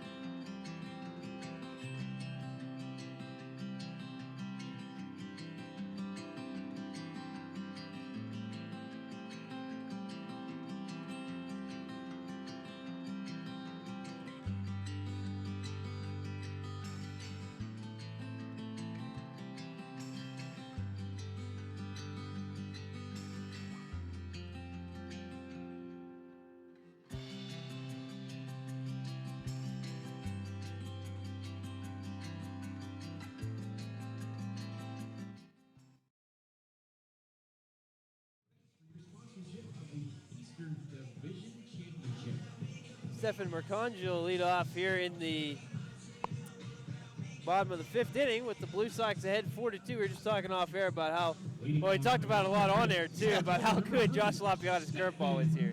I mean, it's been absolutely incredible, really. I mean, you kind of just have a loss of words to explain it. I mean, because every time he's thrown it, it's been a chase or it's been a called strike. I mean, he hasn't thrown it for a ball at all, really. Pop up on the infield. This could be a tough play for Acuna. He's twisting around, still going back. Makes the catch, though, in shallow right center for the first out. Yeah, and that's going to keep the pitch count of Cheery down. We've been there's been a man in the bullpen every inning for the past 3 innings for the Miners. They really haven't had to go to him. I mean, it's been 1, 2, 3 innings the past 2 innings for Cheery, and really helping the pitch count there. Yeah, that's a good point. And there's a called strike. And we talked about Lopion settling down. Really, you got to give Cheery credit too. He has retired. Seven in a row, and he had a double play ball too in that inning. Well, I guess it would technically be 7 in a row because of the double play ball. That looked low, but it's called a strike, 1 and 2. That low strike has really been consistent all night long. Ooh. Yeah, it looks like Murphy leaned into that one. Yeah. He got hit. He'll head down to first. And that's what Yeah. DeLeo's trying to say to the home plate umpire here. Like, look, might have leaned over the plate, but I don't know if he leaned over the plate. I think it was more or less he just threw his elbow at it there. He definitely dropped his elbow. Yeah, it's so surprising. We've seen a million times this year where home plate umpires are more apt to rule in the favor of a pitcher in that case. Yeah, Murphy crouched down. I don't think he moved his elbow toward the plate, but he went into his crouch. So yeah, I think you're right. Hard to say. I think he just threw he just went down and let it hit him. Yeah, he That's certainly smart. didn't make an attempt to get out of the way. No, but it was smart on his part because worst comes to worst, it's a ball. It's a ball, and you just keep the at bat where it's at. You go to 1 and 2. Yeah, that's true. But hey, they got a base run out of it. We'll take it. And now Pavin Parks is at the plate. Boy, he's had a good night with the bat. Home run and a 2 RBI single, which actually 3 runs come in to score on. Checked to swing, but he did not. He went around. It's a strike. Yeah, and Pavin Parks has had a great night at the plate so far. He's had 3 RBIs, a home run, and a single to his credit tonight. Trying to extend it. Curveball bounces in. This time Pavin lays off. Man, Parks came into the night hitting 300 with runners on at all. So obviously that's going to go up with plating a couple innings ago when he had that single up the middle. Throw over to first, and back safely is Murphy. It looks like number 9 is warming up for, well, he was at least warming up for the Miners. That's Dylan Brown. Chris Simon walked out there too, so Yeah. we'll see. It's got to be all hands on deck. Absolutely. Yeah. In elimination game, yeah. Step off and a throw over. Murphy back standing up. Yeah, that's the thing that West Virginia, you don't want to, I don't know, the best way you don't want to be cautious about not using anybody because you have to win this one to get to tomorrow. But at the same time, you have to be smart about who you do use because there might be a tomorrow. It always reminds me of last year when the Baltimore Orioles in the wild card game didn't use Zach Britton. Runner goes, throw down, not going to be in time to get him. Stolen base for Tanner Murphy, who got an excellent jump on Sheary, the lefty. And 23rd stolen base of the year for Murphy. He made that look extremely easy. Like you said, that great jump there. Throw had no chance. Calvin Scott and Tanner Murphy have probably combined for 60 steals, at least almost 60 steals this summer between 2 guys. That's pretty impressive. 52. Okay, well. Scott's looking for 30 It's true. himself. Yeah, but that's 23 for Murphy. 2-1. Check swing, pitch misses low. I got to commend the great crowd here tonight, too. Yeah. Butler's really come out to support the Blue Sox here tonight. On a Monday night, this is fantastic to see. Probably over 700 people here. Yeah, it's great. Great stuff. And we were a little worried being that it was a Monday night, Yeah. but Butler has, exceeded our expectations. Bouncer, ball 4, and Parks will head down to first on a walk. Looked like in that sequence that Sheary did not want to throw Pavin a fastball. No, being smart there, though, by Sheary. Like you said, there is 1 out, so you set up a double play ball. But at the same time, you're facing Calvin Scott, who has absolutely roped you twice. Then again, he's not going to face Sheary, though. Yeah, Ramsey's coming in here. Eastern Division Championship Series presented by Time called. Butler Health System. Our other playoff Yep, sponsors we're going to make are a next move to the bullpen. Bank of the Butler Sherry's Blue Sox, night's done. Butler Farm Market, the law firm of Hindenburg, Robinson, PC. We'll get a line on him for in a second, at least a partial line. Cubs Athletic Association and Joan Chu. Once again, thanks to And our we'll see if we can playoff get an update on a sponsors score for out. 2017 sponsorship of this championship. Lafayette leading Terre 1-0 in the bottom of the third. They lead that series 1-0, so it's do or die for the Rex tonight too. And 78 pitches though on the night for Sherry. Just in a situation like this, a runner in scoring position already down 2. It seems like the right call. But right now his line, 4 1/3 innings pitched, 4 runs, all earned on 6 hits, walked 1, struck out 2 of the 20 batters he faced. But we said Ramsey coming in. Someone who Blue Sox have seen this season, 1-2 on the summer, and what will be his 11th appearance now, 2.76 ERA in 29 1/3 innings pitched. He's struck out 24, walked 7, and given up 31 base hits. And he is the DH, so he can stay in the lineup too. Now Sherry's done. He just can't. Yeah. That's like he could have. When a pitcher leaves in college baseball, you can leave him in as the DH. Correct. But when a pitcher enters from the DH spot, they can stay in as a DH too. Yeah. I mentioned the Blue Sox are familiar with Ramsey. He's got a 16.20 ERA in 2 appearances versus the Blue Sox. That's only over a 3 1/3 innings pitch. He's allowed 6 runs against Butler on 9 hits. Has not given up any home runs. Only 4 doubles though. That's the big thing to watch. Calvin Scott's going to come in here. He has been locked in the playoffs, and he's had 2 hard hit balls tonight. Yeah. He's 1 for 2 with a single. Yeah, Calvin might have, well, minus the Pavin Parks homer, probably hit the hardest ball of the game in the first inning. That screamer at third base that Hagan literally had to catch or be hit by. First pitch outside from Ramsey. Ramsey is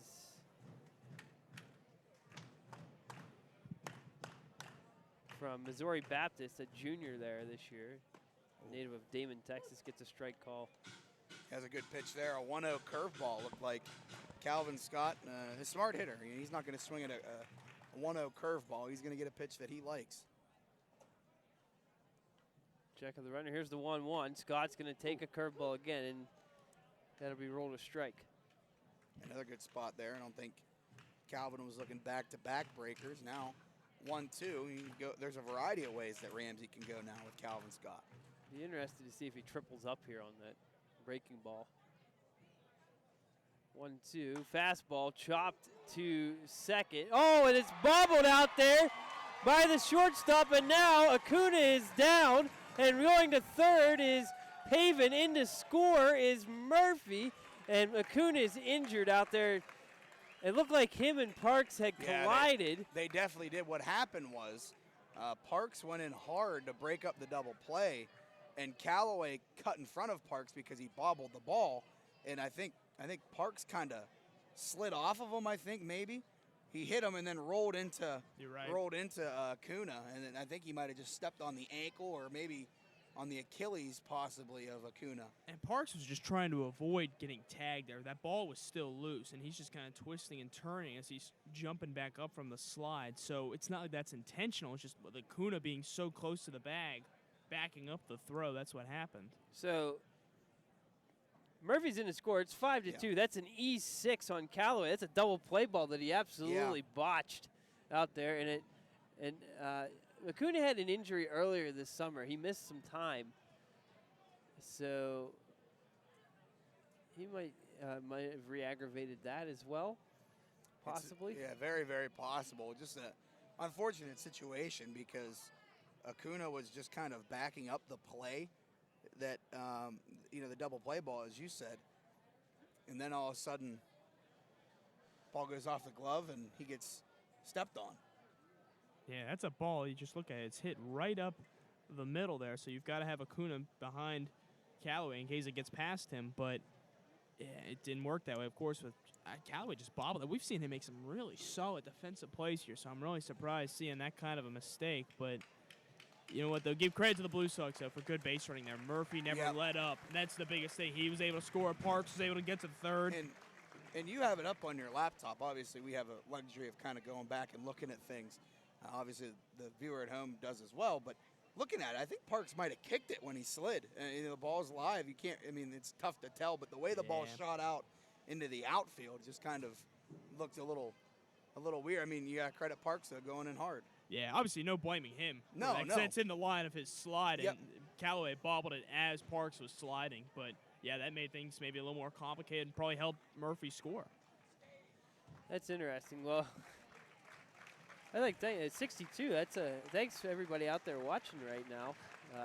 We're having a good time here. 5-2 Butler in the top of the fifth. 2 men on here still with 1 out. And really, you could have had a double play ball and ended the inning there. That was, I mean, I think Callaway, and this is my opinion, I think he thought about going to the bag before he had the ball. I think so too. You're right.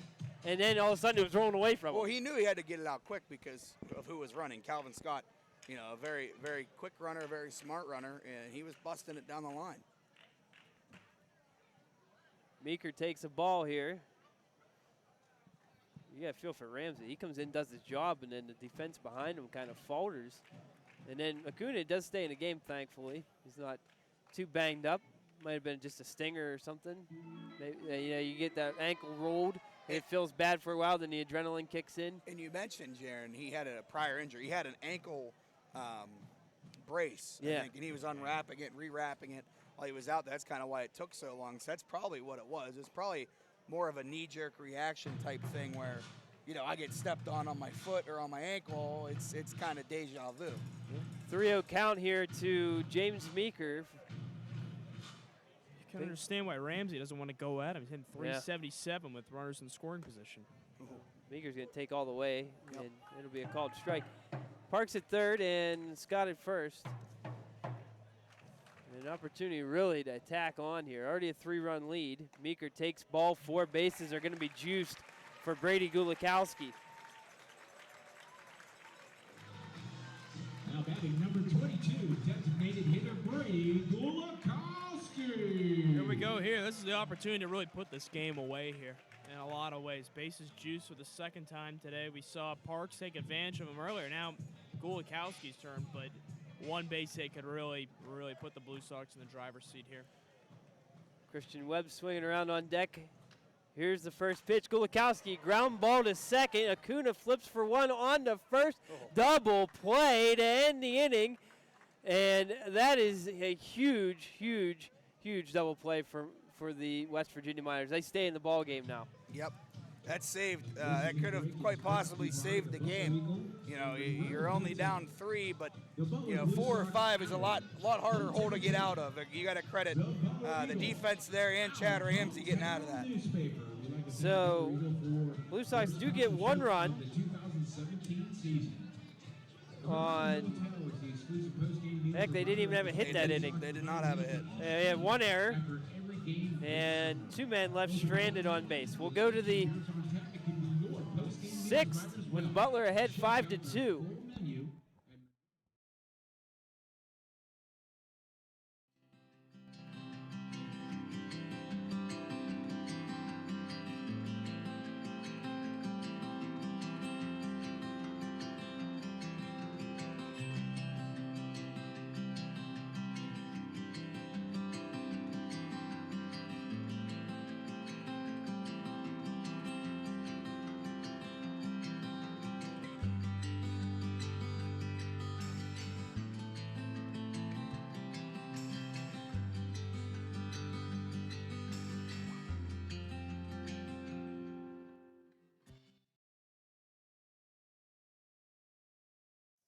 Leads off the 6th here for the West Virginia Miners, who trail this ball game 5-2. 6 hits for the Blue Sox, 5 for West Virginia, 2 errors on the Miners, 1 for Butler.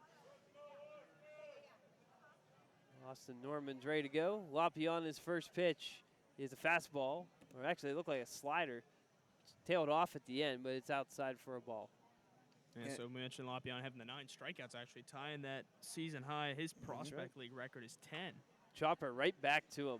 He'll field it. Underhand toss to Webb, 1 away. Great job there by Lapiana, getting that weak contact. When guys have been putting it in play, it's been weak. And I was going to say, it's going to be interesting to see what West Virginia does, considering Lapiana sat for a little while in that inning.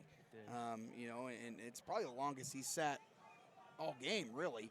And now in West Virginia, what was that, a two-pitch at-bat there? Yeah. I mean, it wasn't really. They've got to wait these out. His pitch count's still up there. And we talked about it earlier. Coming into this inning, he had 70 pitches thrown after throwing 41 through the first 2 innings. They've got to try and wait him out a little bit more.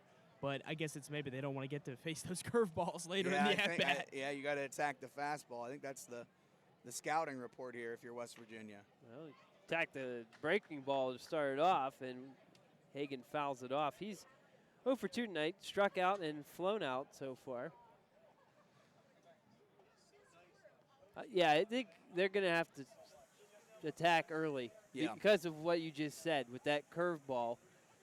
And now a bunt attempt fouled off. Hagan trying to pull a fast one, but he ends up now in the hole 0-2. And that's a smart thing there by Hagan. You really haven't had much going against Lapiana at all. 1 hit through the last 3 innings. And you know, Meeker's playing back. If you get that ball down the line, you get it past the pitcher's mound, it's a no-brainer. It's going to be a single. But, you know, Hagan just missed it there, and now he's in a hole 0-2. And here's the pitch from Lapiana. That's just outside. That was a pretty good spot. That's a very, very good spot. Especially 0-2. Yeah. It's a tough pitch to lay off of. 1-2 delivery is hit the center field. Mercanja coming in, and he won't get there. It's going to fall in for a base hit.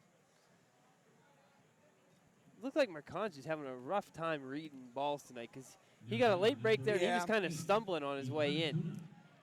That one really wasn't hit all that hard either. No, you're right. That one's a tough one to read because you really don't think, okay, well, this is going to hang up that long. I think he kind of thought it was going to bleed in right off the bat, and then it just kept hanging up there. If he's going in immediately there, he's got a shot, but he hesitated, as you should. You got to get a good read on that ball, but that's why that's able to drop in without much contest. Acuna at the plate. First pitch is a called strike. Curveball again there by Lapiana. Yeah, don't go away from the bread and butter too much here. I wouldn't. Heck no. Hagan with a tiny lead, and now a throw over, and Hagan's back. But even with that little bit of a lead, Lapiana letting him know that he's paying attention to him. Yeah, only got 6 steals and 9 attempts, but if you're Lapiana, you got to continue to assert, your control over the base running there. Make sure you get it how you want. And what's the sign of a college pitcher if they don't throw over the first 3 or 4 times, right? Yeah. Lapiana is going to have a quick word with Eric Bolton here. And he pointed over to first base there when he first walked up. I don't know if it might be. You wonder if he's telling Bolton to throw over? Maybe. I don't know. It might be snap. setting up a pitch out maybe or something like that. He might have something. They might just be trying to get him to stay close to That's the bag, true. too. That's true, too. I mean, you usually wouldn't pull a tell like that if you're in a strike. Or maybe just making Bolton aware of, hey, this guy likes to do this. This is what I've noticed. Something like that.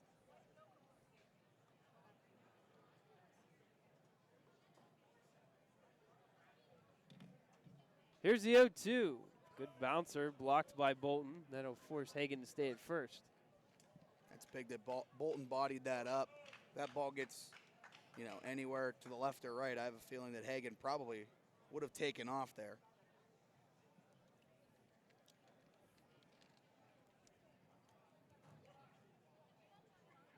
Pitch low and away, and I'll even count it 2 apiece. Yeah, Hagan's not really changed much. He's just staying about 3 steps away and then crawls out just a tad. Foul ball straight back.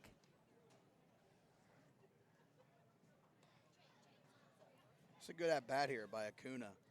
He's working Lapiana, and we talked about it. Joel, you mentioned it, that the pitch count, not necessarily low, for Lopiana. It's still up there a little ways, and you got to assume that Acuna and the West Virginia team, knowing that, they got to try to piece together some good at-bats against him. 81 for the lefty right now. Here's the pitch. It's low, full count. Another good take there. That's that curveball, but Acuna held off.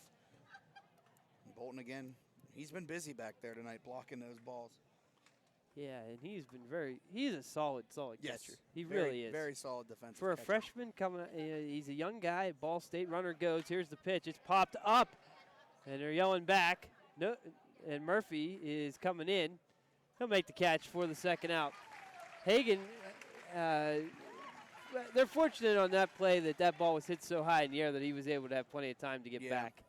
It's aggressive, running on a full count with only one out or no outs at all. But again, when you're the Miners in this case, down 3 runs this late in the game, you've got to get something going here. You've got to get some runs. Yeah. It's been slow since those first 2 innings. I think their thought process was, okay, if he can hit a ball, if they vacate the right side or vice versa, and he can just find a hole here, it might get us going, gets us possibly in first and third with 1 out. You never know. But, yeah, you're right. Nothing really has been doing so far. Well, not obviously so far they do have 2 runs, but in the last, 4 innings, nothing really has been going for the Miners. Mitchell singled his last time up, and he's ahead 1-0 here. Here's the pitch.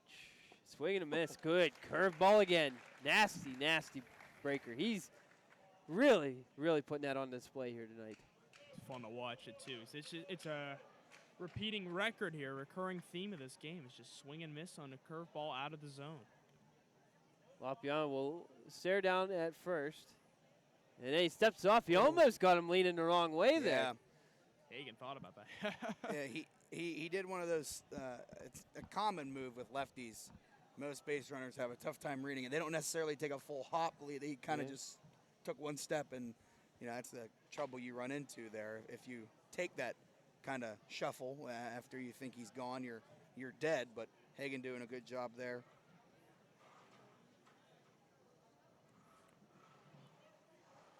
Check and 2-1. Check swing, roll to strike anyway. 2-2 count. I'd send Hagan on this pitch. You've got to get something going here. Yeah, You've got to get something. I mean, West Virginia's 2 for their last 15 at the plate. 2 base hits in that span. I mean, they've got to get something going. I'd send Hagan, even though it's 2-2. There he goes. Foul ball, so we'll just do a wind sprint and head back. Yeah. Yep.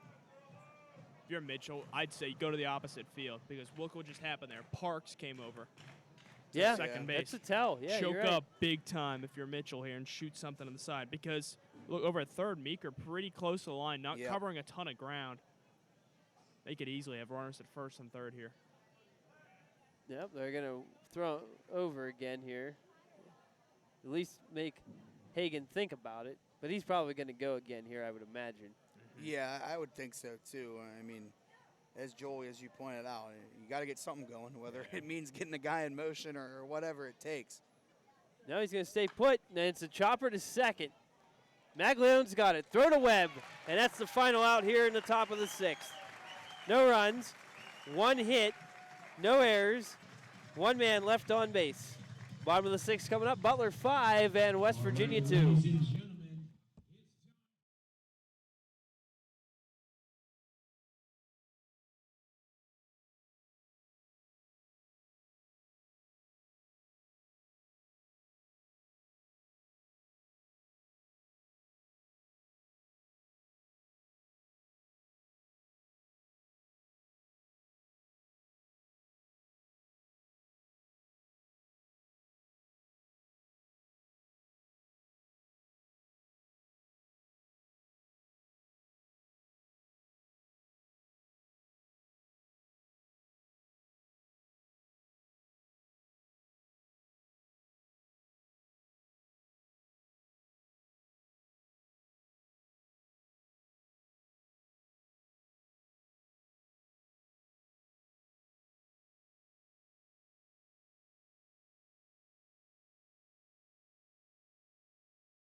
All right, ready to go here.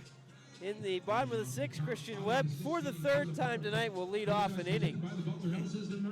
But the first time he'll get to face Chad Ramsey, a right-handed pitcher.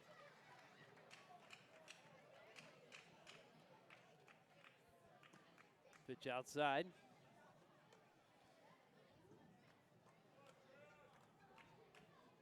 (5-2) Butler. Yeah, ooh, took something off. Swing through from Christian Webb. Yeah, nice pitch there by Ramsey. It might have been a straight change. Looked like it stayed pretty straight, just a difference in speed there. Oh, hard hit ball, but foul down the first base line. Looked like he might have doubled up on the change up there. I was just about to say that. Looked like it was more or less the same pitch, same location. Webb didn't miss it that time. Hard hit grounder. That's a fair ball. Mitchell's got it. He'll flip to Ramsey to get the out. What a play over at first by a diving Justin Mitchell. Oh, that's just a nice play on the line. Not that hard hit, but that's a tough spot to go to. But Mitchell doing a nice job extending and getting that over to first in time. Gulikowski did the same thing last night. It was a little harder hit, and it got by him. So that was a heck of a play. Yeah, it was a sure double down the line because when you look at the right fielder, he's playing in the gap. You know what? If that's hit as light as that was and it gets past, I'm thinking maybe that's 3. Yeah, it might be. Yeah. He'd have a long way to go, that's for sure. Yeah, we got to see Webb's speech right now in center field on Sunday. Maglione. Looked like Usain Bolt. Yeah, Maglione's 0 for 2. Takes a strike here. Maglione has hit the ball pretty hard twice. Rolled to short his last at bat on a 2-hopper, and then put a pretty good charge out to one to left field. See if he can get credited with a hit here, though. Takes a strike, 0-2. Saw him smack a few ones foul pretty hard, too. Remember true. that one-liner down the line? That was just, it kind of tailed off at the end, so just kind of all about squaring it up now. 0-2, he swings through it, and they'll have to throw down to first to complete it, and they don't! DeLeo throws it away, Maglione's going to second, and he is going to stop there. Wow. Strikeout, wild pitch, E2. Oh, wow, that is, wow, because DeLeo just spiked that ball. No chance for Mitchell down there. Yeah, no chance at all, and you know, credit Maglione there. Really wasn't busting it down the line by any means, but was hustling enough to make it a tough play. Because it looked like DeLeo kind of had a hard time picking the ball up. I don't know what it was. It took him a while. He had so much time. Yeah, and he did have a lot of time, but it took him a while to get the ball out of his hand. I don't know what it was, but hey, it ends up working, and Maglione gets to second base. Yes, he does. Now Eric Bolton's at the plate. Ramsey steps off. He does balk, and now it looks like Epling's going to yell from the dugout, but he's not going to come out. I thought for sure he was going to come out there for a second. A balk moves Maglione to third. What was it? Did he just flinch? I didn't even. I think it was a late flinch. Yeah, I didn't notice. I thought a late flinch. All right. It's so subtle, but yeah, if you weren't, just at the last second there, you watch him. Well, Maglione was moving around out there. That might have caused it. Well, that's what you want from a base runner. That's part of what you have to do. So good on him to do that and draw the balk. Bolton takes high. McCronge on deck. How often do you see 2 strikeouts that result in E2s and the guy reaching in the same game? Not very often. Not often. I don't know if I've ever seen that before. Bolton checks his swing, takes the ball. He's ahead 2-0. It hit him. Oh, did it? It hit his arm. He thought they're not going to give it to him. I thought I heard a double click. Bolton definitely grabbed his forearm. He's working it out right now. What's even worse if he's hurt? Or hurting, I guess. Yeah, he checked his swing. He didn't go around, but it looked. I heard a double click. You can see him, shaking his hand.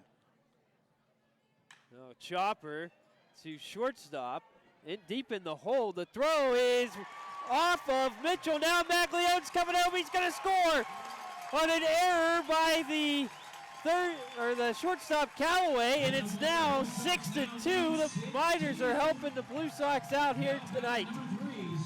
Great base running by Maglione. Callaway looked him back, but Maglione would stay close enough to third that it wasn't going to be going home quite yet, but he let me know and he was going to be ready to run if need be. And with that ball, bobbled over at first, that allowed him to come in and score. I think he took off right when he went to throw, and then he kind of shut it down as the ball got there. Looked at him, yeah. He shut down as the ball was getting on its way there, and then as soon as that ball popped out of the glove, there was no hesitation. Maglione got home easy. 6-2 the score, and that's the 4th error on the West Virginia Miners, 2nd this inning. In fact, the Maglione comes around on errors and balks. Yeah. 2-base error on the strikeout, then a balk and an E6. Wow. Yeah, you don't see that a lot, I tell you. It's not from a Miners team. And still no hits in this inning. In the last two innings, no hits have been given up by the West Virginia, yet they've given up 2 runs. Yeah. Self-inflicting wounds. Yep. That's what hurts more than those base hits. If you're getting bad around, you say it's not our day, but you've got 4 errors on the scoreboard in an elimination game. That hurts. You can also say it's not your day when you commit 4 errors. Yeah, but you say these are more preventable mistakes. Right, yeah. It's not your day, but it's almost your own fault for that. You give some base hits, you say, they were squaring them up. They saw the ball well. These are balls hit in the infield that are getting misplayed. I guess the way you say it is you made sure it wasn't your day. Exactly. Yeah. Exactly. Yeah, Clocked out before you even clocked in. Mercanja fouls one off here to stay alive. 1-2 count. Stefan is 1 for 2, singled and scored in the 2nd.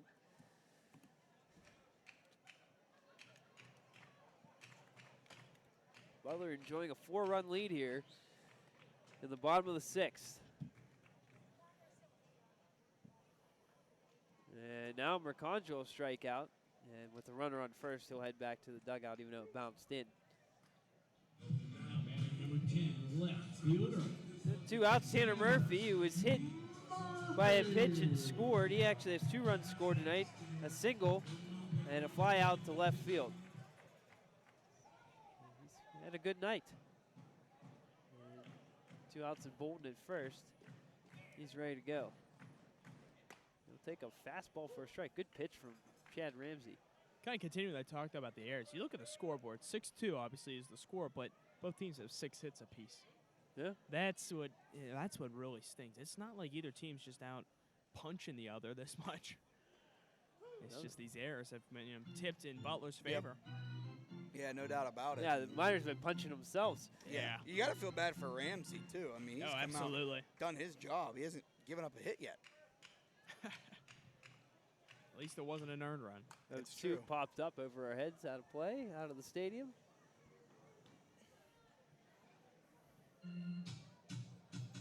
Another pitcher warming for the Miners in the bullpen. I can't get you a number on that this second.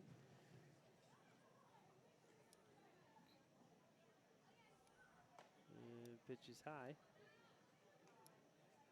Maybe 25? That's what I was going to say. It might be 25 out there. Miguel Ruiz.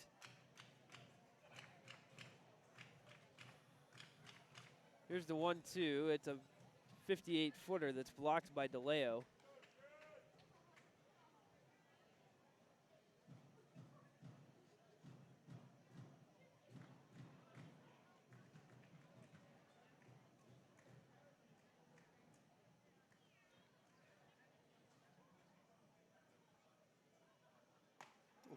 Yeah, it's inside, full count now, and Bolton will get a head start.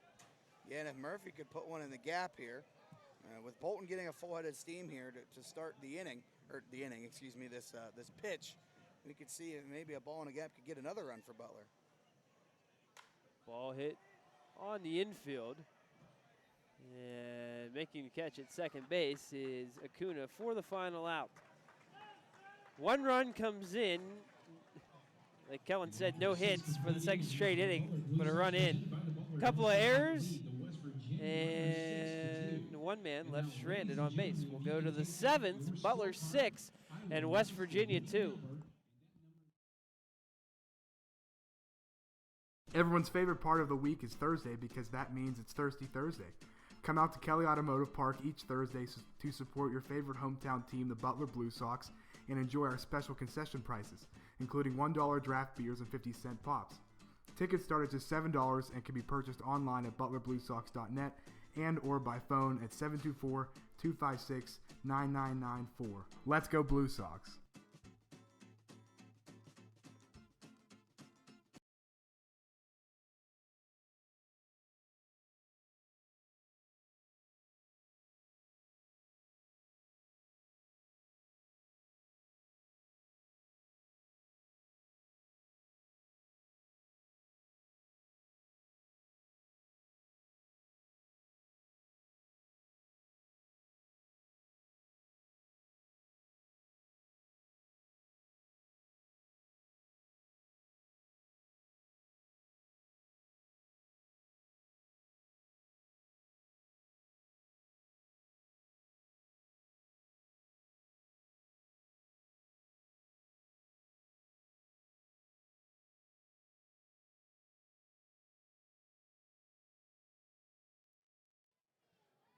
Ready to go here in the top of the 7th. 6-2 Butler.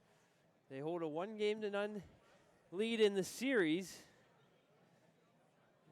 And we'll see if we can get a... Terre Haute's tied Lafayette 1-1 in the top of the 6th out there in Kokomo. Oddly enough, they had the host games there because of a World Series of some sort, one of low-level youth baseball. A million different leagues, no worries if you don't remember. I don't know if it's Palomino or something like that. I can't remember. But so they are hosting their games in Kokomo.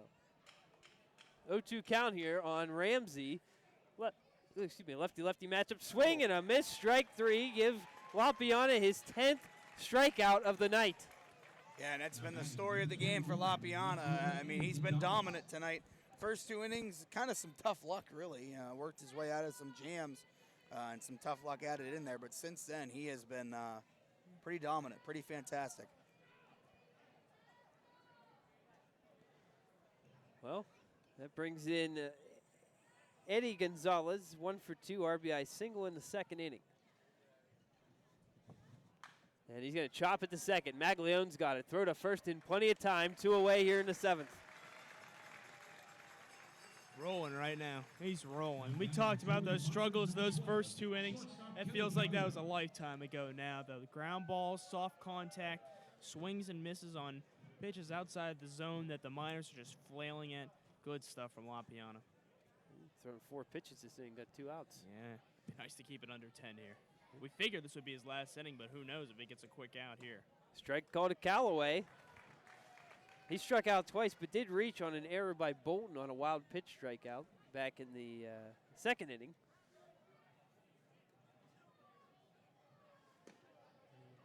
Pitch outside, 1-1. How about this on Ramsey, though? He struck out 5 times in the last 2 days against Butler, and now 16 times in 11 games against Butler this season. Ball hit foul, and now it's a 2-strike count. That's amazing. That's incredible. What's he hitting on the season? 260? Well, yeah, came in hitting 260 on the season, but against Butler was hitting 200 entering today. That's amazing. This team, West Virginia struggling against There's Butler. another strikeout, making 11 Ks for Josh Lapiana. What a performance from him on the mound. And the Blue Sox lead it 6-2 as we head to stretch time here at Kelly Automotive Park.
Bottom of the 7th here in Butler, Pennsylvania. The Blue Sox leading it 6-2.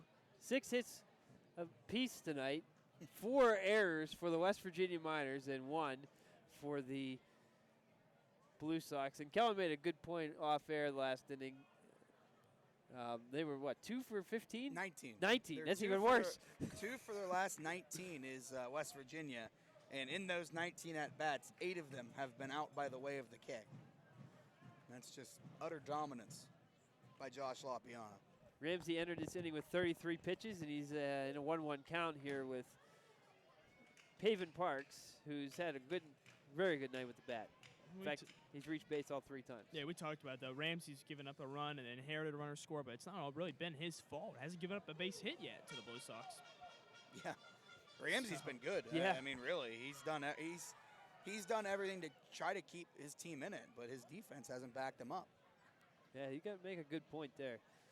Here's the 1-2 delivery. It's hit to left field. Going back is Gonzalez, and he's got it in the left center gap for the first out. You know, we talked about struggles of the Miners to hit. Meanwhile, the Blue Sox have not hit since the 3rd inning. But Yeah. difference is 2 runs have come in since then. It just those errors that we talked about. Yeah, you make a good point. The last, four innings since the first 2 innings has been more about the Blue Sox playing Yeah. better defense than West Virginia. Yeah, it really has. But, I mean, guy at the plate right here, the last hit. Yes, he does. And he's got the next one, too. A single out into left fielder rope. And, boy, Calvin Scott, have yourself a playoffs so far. Yeah, he's been locked in. Jaron, you hit the nail on the head. He has hit 3 balls on the screws tonight.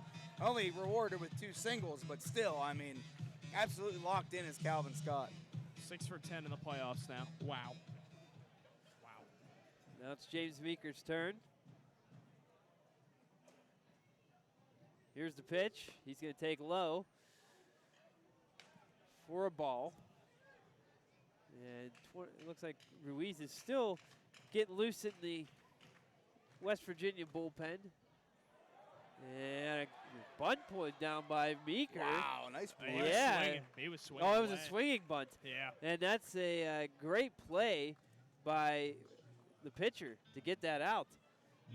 Works like a bunt, though. Yeah. Pretty much, but yeah, he just kind of got sawed off there. But barely made contact, but heck of a job by Ramsey getting up there and making the play on that ball. Moves Scott to second. Golikowski now at the plate. Swinging bunt moves him ahead.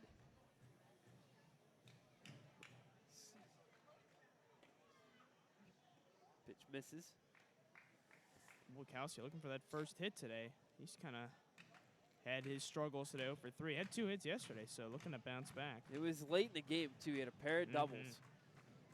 Hitting .308 versus righties, though. I think double in the 6th and a double in the 8th. Strike call here evens the count at 1 apiece.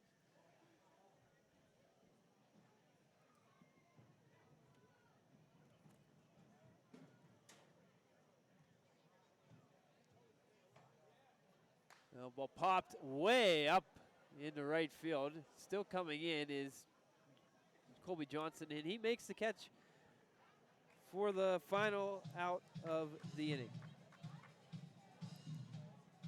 All right, ladies and gentlemen, it's time for our And we'll go to the 8th here with Butler leading 6-2.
for Matt DeLeo.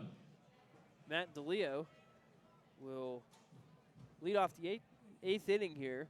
Butler up 6-2. Josh LaPiana headed back out here. They did have some warming in the bullpen. Stick with him. He's been rolling. Here's the pitch. Fastball low.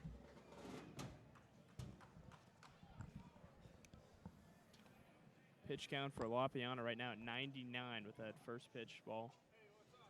Now it's 2-0. So you kind of wonder if maybe he'll just start this inning and it's kind of a feel for how things go. I'd say if a base runner gets on, maybe you think about a switch, but again, it's a 4-run lead, so you got a little room to play with here. Step off by LaPiana after a time was called. There's someone throwing. I can't make out who it is in the pen. Obviously, we're blocked off. Right-hander, I think it's Wyatt. Called strike. I'm going to step up on my chair here and see if I can look down. Don't fall down now. Careful. No, I can't see. That was a waste of time. 2-1 delivery. Ooh, just That's low. a good spot. Yeah, it was. It did miss below the knees, though. Yeah, but LaPiana's been missing down there all day, and anybody will tell you that's where you want to miss. You don't want to miss high, want to miss low. 3-1, called strike, and now it's a full count. Fastball low there. I'm kind of surprised DeLeo didn't offer at that one. You'd rather hit that fastball than that breaking ball. That's probably the best pitch he's seen in this at-bat. Gonna see either. Ground ball, diving stop by Parks at shortstop. Throw to first is not in time because Webb couldn't quite stay on the bag. It was in time, but yeah. Webb pulled off of first base. That should be a hit, though, for DeLeo. It is going to be a hit. Not a routine play by any stretch for Pavin Parks. Had to kind of go to a knee to make the play and just couldn't keep the foot on the bag. Was Webb there. It's a tough little play, and credit DeLeo. He breaks up what was a 2 for 19 stretch, although it doesn't really make it much better. 3 for 20 isn't all that much better. Well, here's Colby Johnson. And he'll take a called strike. That pitch was a fastball. Yeah. So I guess it's somewhat of a good sign for LaPiana. At least they're not hitting that breaking ball, but you got to change stuff up. Even when it's 2 strikes, you can't be throwing breaking balls every time. So well, he does go breaking ball here, and Bolton blocks it.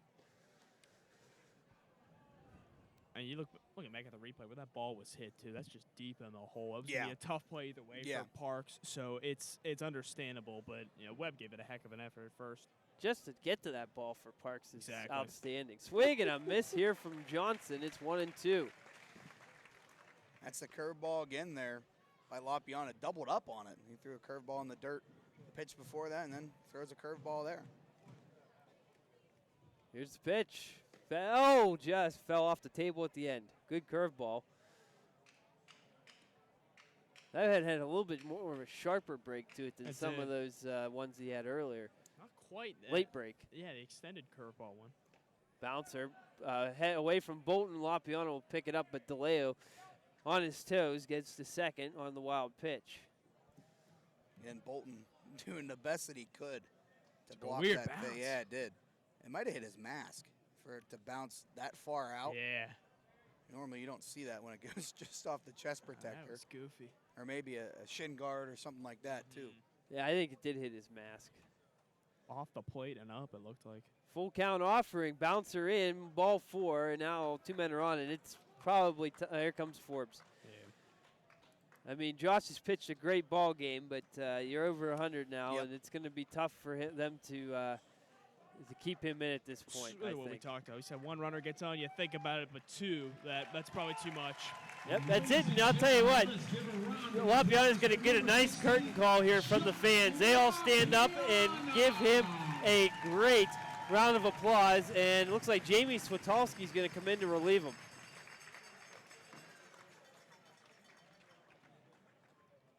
$109 for LaPiana. 109 pitches, so I mean he gave it his best. It was a heck of a go, but Jamie Switalski. Not enough. But now it's up to Switalski to just get out of the jam here. 7+ from LaPiana tonight. He allowed just or 7 hits. Just 1 walk. That was the last guy he faced. And 11 strikeouts, which is a personal best in the Prospect League for Josh. We got to give a call to the fans, too. 608 people come out here tonight to support the Blue Sox. That's the largest. Well, we've only had 2 playoff games here, but that's the largest playoff crowd in Blue Sox history. I have a feeling that if the Blue Sox keep winning, if we get to next weekend, that might get shattered. Yeah, I would agree with that. So Lopion is done. Switalski from the University of Maryland, Baltimore County will try to get some outs here and get the Blue Sox closer to the 9th. Yeah, just trying to hold down the fort here is Switalski. It's all you're going to ask for from him, but just kind of keep up with what Lopiana was going for. Yeah, the difference here, though, is you got a right-handed pitcher coming in, the lefty Lopiana before. So that's going to change things up. We'll see how West Virginia approaches that, but you might be seeing a little bit more waiting around when they first really see Switalski here out of the bat here, but hard to say. Nonetheless, though, Switalski comes in with a 1-0 record in 12 games, 660 earned run average, 15 innings pitched. He does have 2 saves, struck out 14, walked 7, and allowed 21 base hits. Winning raffle ticket number, you can come in front of the press box window. Once again, that's 072426 $261.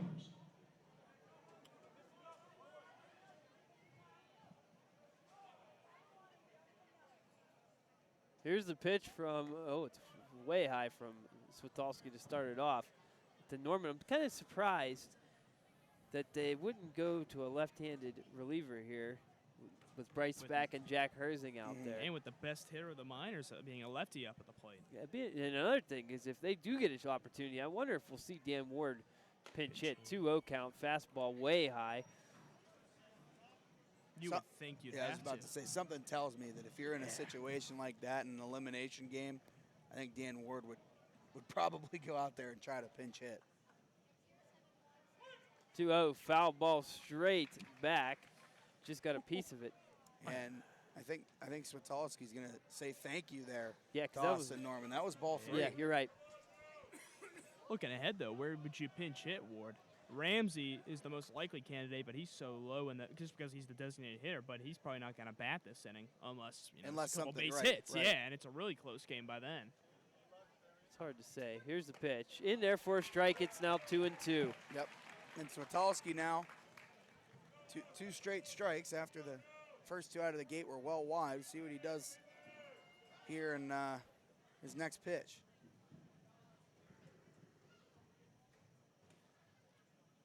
DeLeo out in second. Here's the pitch. It's low, and now it's a full count. We'll see if the runners take off with nobody out. I wouldn't think so, but at the same time. You never know. Not yet. Anything's possible at this point, I think. Yeah. But you're right. I don't think they would take off. You don't want to strike them out, throw them out situation here. No. Here's the 3-2. It's hit hard but foul down the left field line, and that'll hit off the wall out there in foul territory. Talked about before, Switalski, not a big strikeout guy, only 14 and 15 innings. So you kind of see these last 2 pitches, one way too low and inside for a fastball, and then that one squared up by Norman. You got to find that strikeout pitch.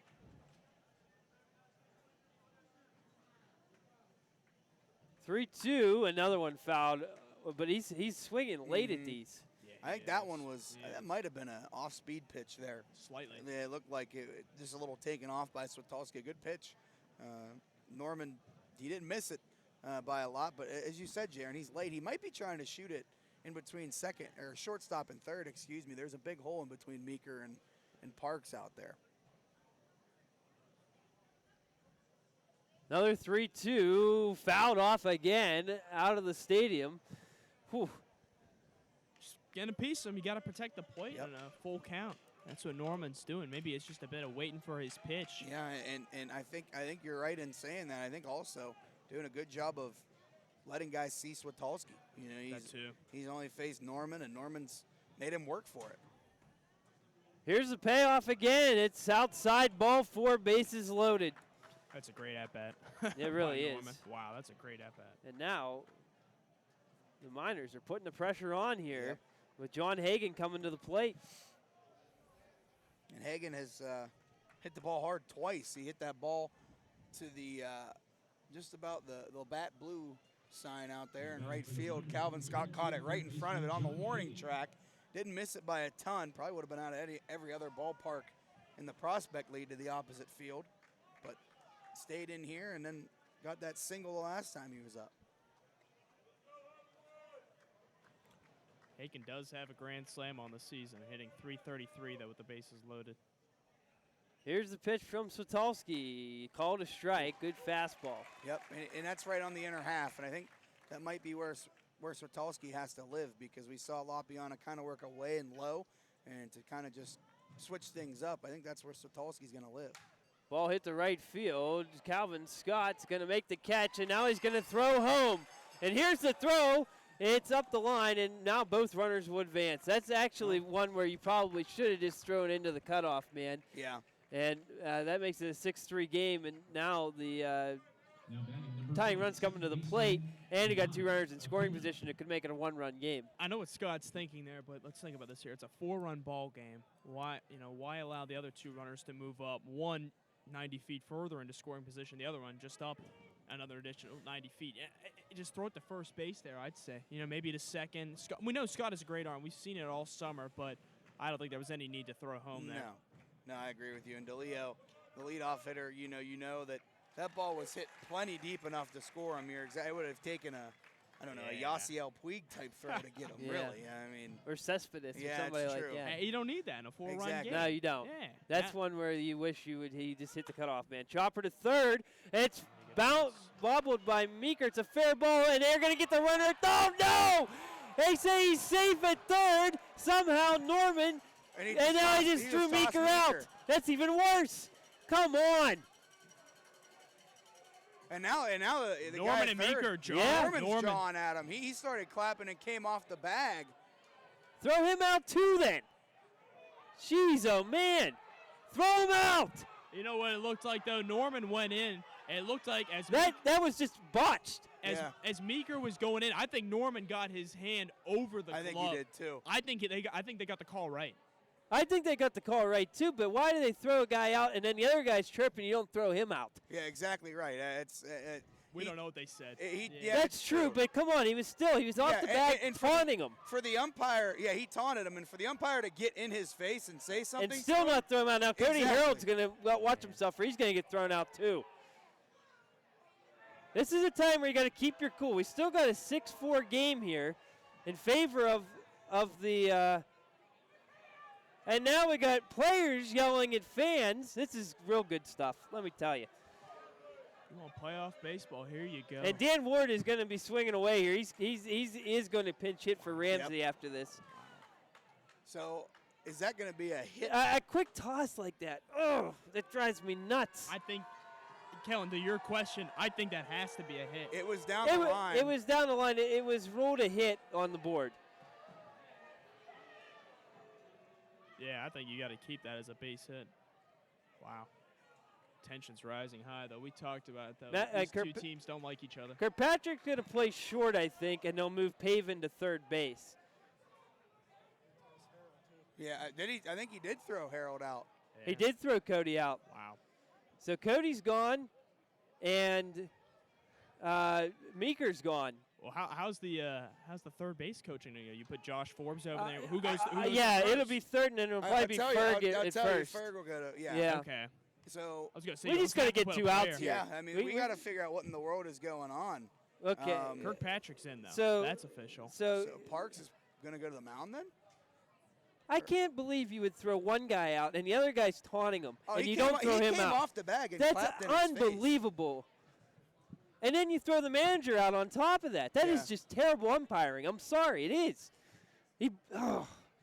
That's so frustrating. But you just got to forget about it now and move on, because this is a 2-run ball game with one out. You need a ground ball, get out of it, and we need to get out of here with the 2-run lead going into the ninth. Kirkpatrick's just going to play third. Oh, straight that's up. right. Yeah, he is. Meeker got He is. thrown out, right? Okay. Meeker's thrown out, so Yep. Kirkpatrick's at third, and Parks is going to stay at short. Yeah, that's. I thought they might put him at short, though, just because he's been playing there all summer. And Parks Maybe. has played third a little bit as Exactly. well. Swing and a miss from Mitchell, looking for the home run swing, And but he comes up empty. And all of that was as crazy as it was. I think it brings life back into the fans, and it might bring life back, to the Blue Sox too. You see a team chirping like that, get you a little amped up. Especially in a game you thought that you were well in control of. Who knows? It might be the wake-up call they need. It might be, but it also might be on the opposite. Exactly. It might Exactly what work West for West Virginia Virginia. means. Exactly Yeah, right. momentum is a funny thing. 2 strikes on Mitchell. This would be a huge punch out. Ramsey is on the on-deck circle now. Ground ball to second. Maglio for 1 on the first. Double play! That's huge. That's what I'm talking about there. Let's go to the, I don't think Harold got thrown out because he just come out of the dugout. We'll go to the bottom of the 8th, and the Blue Sox lead it 6-4.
All right, well, we want to apologize for the last thing. We thought Cody Harold was thrown out, but he was not. The way he acted, I thought he was thrown out. Yeah, he threw his helmet up against the fence in the dugout and then didn't go into the dugout. He walked into beneath the bleachers here at Kelly Automotive Park, and we all thought he was just based on his reaction, but I think it was a good thing for Cody because he probably got some steam off as well. So, Webb's at the plate. This is the 4th time tonight that he's led off an inning. Yeah. Came in tonight hitting 250 as a leadoff hitter, but over looks like 4 now. Yep, ground ball to second. Acuna is on to first for the out. 6-4 Blue Sox here.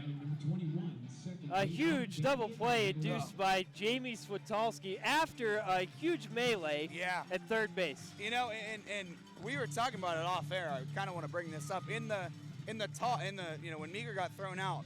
We didn't have time to kind of decipher everything. Everything happened so quick. What I personally think happened was that the reason that Meeker got thrown out was because he was jawing with the guy at third base because Austin Norman. He got up and said something to the umpire, then turned and said something to Norman. Then he was thrown out. It wasn't right initially when he asked the umpire what was going on. Mags showed bunt, watches the ball go to the backstop. And the thing that drives me insane is the guy at third, stepped off the bag, Norman, and just he got taunted him. And the third third base coach. I think that's Epling, right? Epling, yeah. He tried to get him back, but at that point, done. He should be gone. Exactly. I'm sorry. Exactly right. I think Epling knew if he doesn't be quiet, he's going to be out of here too. So he had to try to corral him, which he did. I'm not saying the damage wasn't done already, right? But you got to credit. Gotta give Tim. He's been around for a long time. Right, he knows what he's doing. Exactly right. It's a 6-4 game here. Ooh. You know what though? If all Norman did was clap back, taunting or whatever at being frustrated, I don't think there's any reason to take him out. I disagree with that. I think if that's all he's doing, why not? Yeah. You know what I mean? I in his defense, I think that was the right call not to toss him. Unless he said something. Yeah, exactly. But it looked like Meeker was the only one doing any talking. Yeah, so I felt in that sense it was the right call to toss Meeker, depending on what he said. I'll tell you something. In college athletics, if you taunt somebody, you should be thrown out. Yeah. But you know what though? If he's going, you know what to him, to Norman. If Norman's clapping back, I don't see any problem with that. After that's not as bad as whatever we're gonna have just said to him. Agree to disagree and move on. Maglione is down 1-2. Hey, ropes one foul to the Miners bullpen. Someone caught it. Yeah, Miner caught it out there.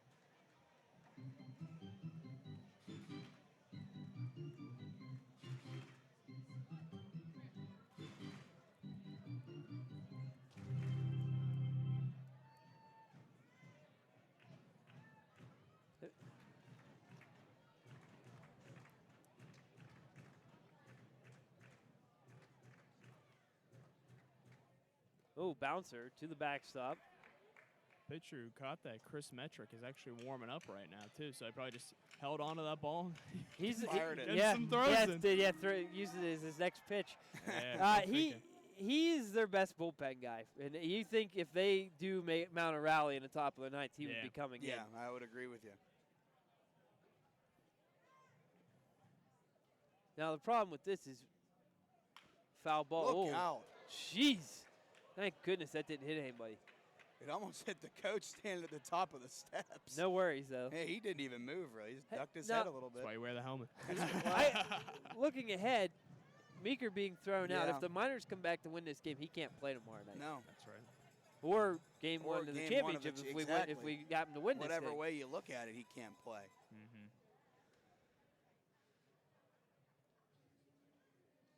Pop up over our heads, out of play. Maglione battling here. Yep.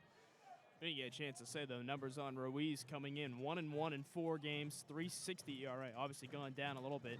In now 15 1/3 innings pitched, struck out 12, walked 8, and given up 10 base hits. First time he's facing the Blue Sox this year, by the way.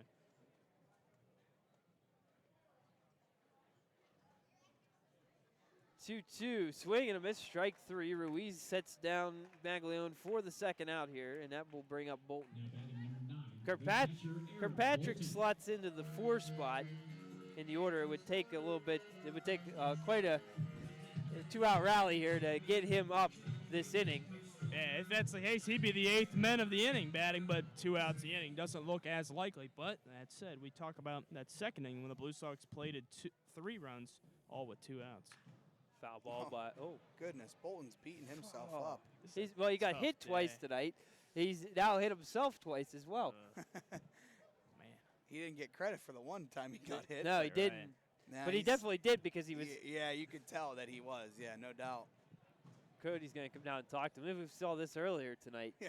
Well, Cody hit him with a ball the last time. At least he didn't throw the ball at him this time. That's a tough night, though. Yeah, it is. And he's catching, too. I mean, he's taking a he's beating had to back block there. 3 or 4 in front of him. Oh, yeah. It's ridiculous. I mean, it's a tough night. Yeah. The grind. Yeah, that's the life of the catcher, I tell you. Here's the 0-1. Chopper off the plate. This could be a tough play for Hagan. He fields it, throws to first, and gets nice Bolton. Play. Excellent play at third by John Hagan. So we got 3 outs to go here. Top of the ninth coming up. It's 6-4. Butler.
All right, we're ready for the top of the ninth. Ty Black is going to try to shut this thing down here. Blue Sox ahead, 6-4. Jamie Spitalski induced a huge double play to get out of the Blue Sox number 5. 8th inning. Ty. Josh Lapiano leaves 7 innings, 4 runs, and I believe 3 of them are earned because of that error by Meeker before the melee at. Well, that was a hit, right? Yeah, it was a rolled a base hit. hit, Never yeah. mind, that's not even an error. So yeah, All they were four all earned, earned. right. Yeah, I'm sorry. I don't know what I'm talking about. Ty Black's coming in though, and he's going to try to shut it down here. Well, Jaron, the last time we saw Ty Black, he hit about a 415-foot triple. That's he right. He hit in that game against, who was that against? Lafayette. Lafayette, yes. Yeah. 3-run triple. So we'll see what he can do here on the mound. And no record on the season, 3.52 ERA. This will be his 7th game pitched this season. 1 save, looking for a second, and 7 2/3 innings pitched. 8 strikeouts, 7 walks, and 5 base hits allowed. All right, here we go. Black v. Ramsey. Ramsey has struck out 3 times here tonight. I thought maybe Ward would get an opportunity. He was holding a bat. He was holding the bat in there. In the hole I wonder right if now. it's show or go here for him. He's in the hole. Yeah, I think if they get a runner on, no matter who it is, I feel like they're going to put him in just because he represents the tying run and has the ability to put the ball over the fence. It'd be interesting to see what they do. Fastball strike from Ty Black. It's 1-1. Ray Gonzalez is catching now, by the way. That is correct. Bolton, we talked about him having all kinds of issues with his getting hit and hitting balls off his foot. That pitch is outside, 2-1. So Gonzalez will come in for him. Bolton's night is done. Hopefully, he just needs some ice. I think that might be what it is. Hopefully. Yeah, that's the hope anyway. 2-1, low. Looked good, but rolled a ball. And Yeah. now you don't want to lead off walk. No, you don't want to lead off walk. Because, Especially to a guy who struck out 3 times. yeah, you want to try to come back and get him here if you're Ty Black. Do have a pitcher warming in the pen. Ball fouled off by Ramsey, out of play. Murphy giving it all he had out there. If that thing was staying in, he was going to try to make a play on it. He's just now getting back to left field. Was full tilt there trying to make a play for Ty Black. Every pitch matters here. It's only That's a right. 2-run ball game. Yeah. Like we talked about, we may see Dan Ward in this game. That power potential, got to give every ball a look.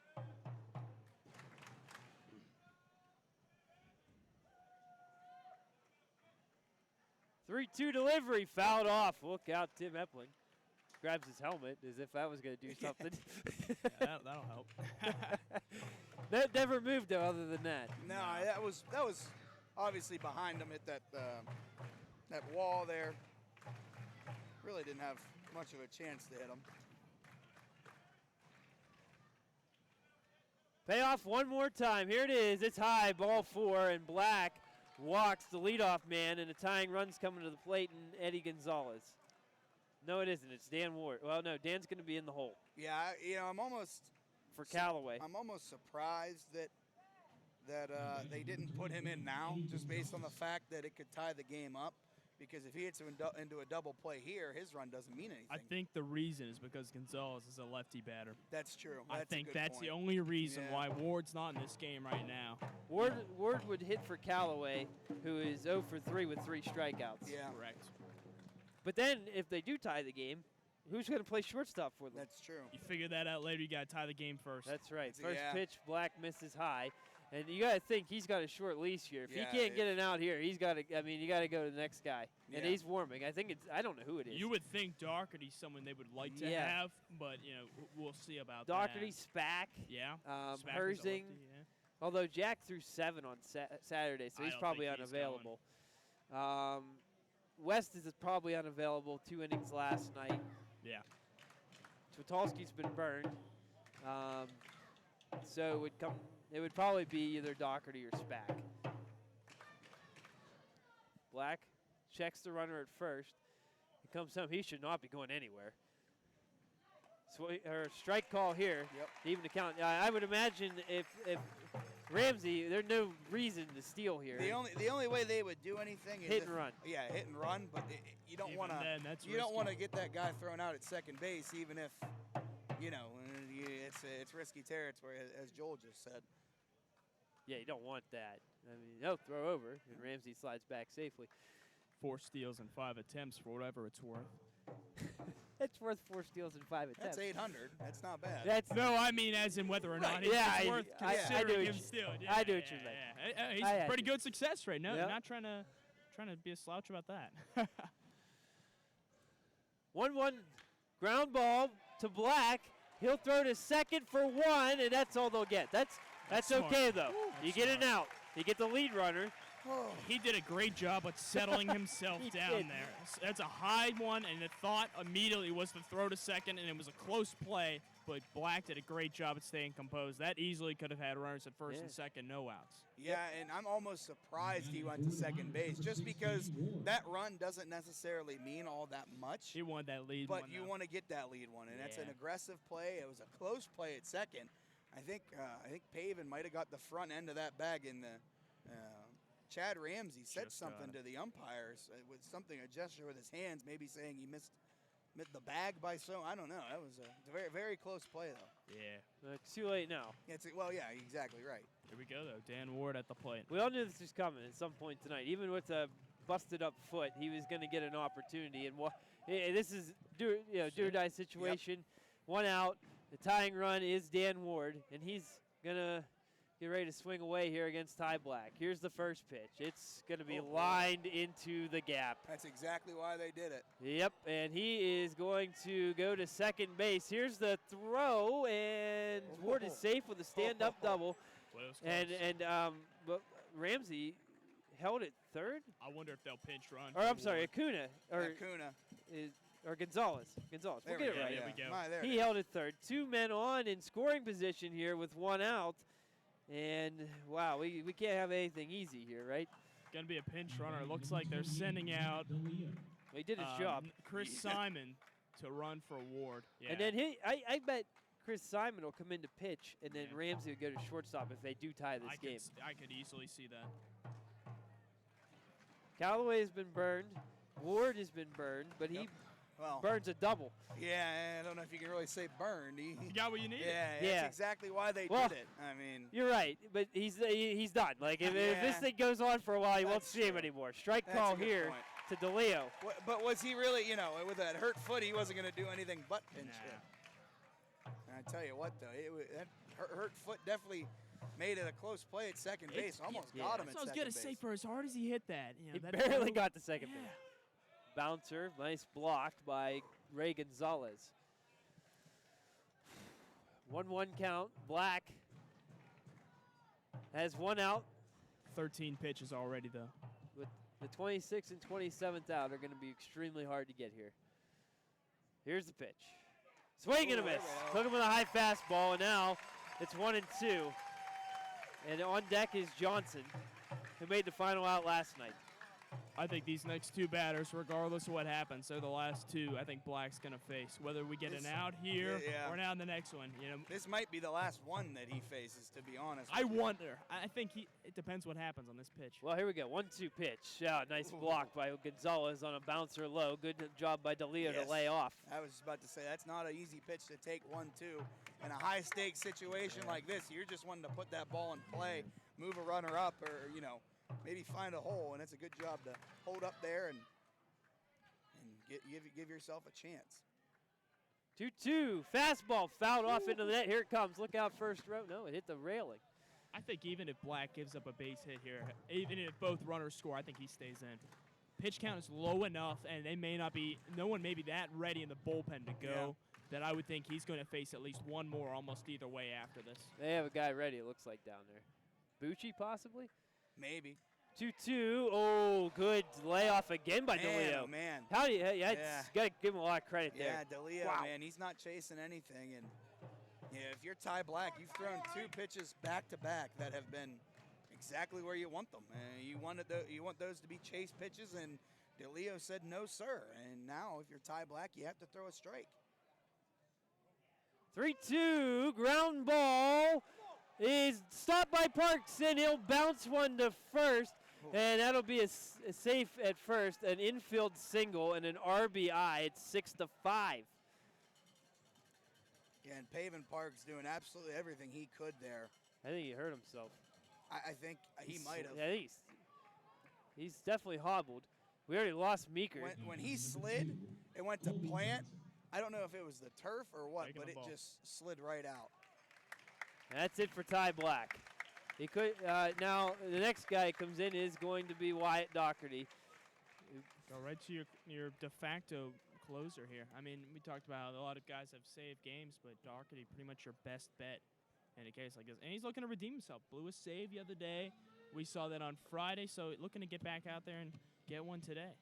One-run ball game, though. Boy. I have to question, if he was available, why wasn't he out there in the ninth? That's a good question. Yeah, that's a good question. Maybe they didn't. Maybe they just flat out didn't want to use him. That maybe they. I don't know why. What are you saving him for? Right, exactly. That's exactly right. But that's was going to be my next point. But at the same time, if he's going to pitch now, could have just threw him out there to start with. Right. I guess. That's a good point. Well, let's reset the situation. We got Simon, the pinch runner, is at third base. He's a tying run. The go-ahead run is DeLeo at first. There's one out.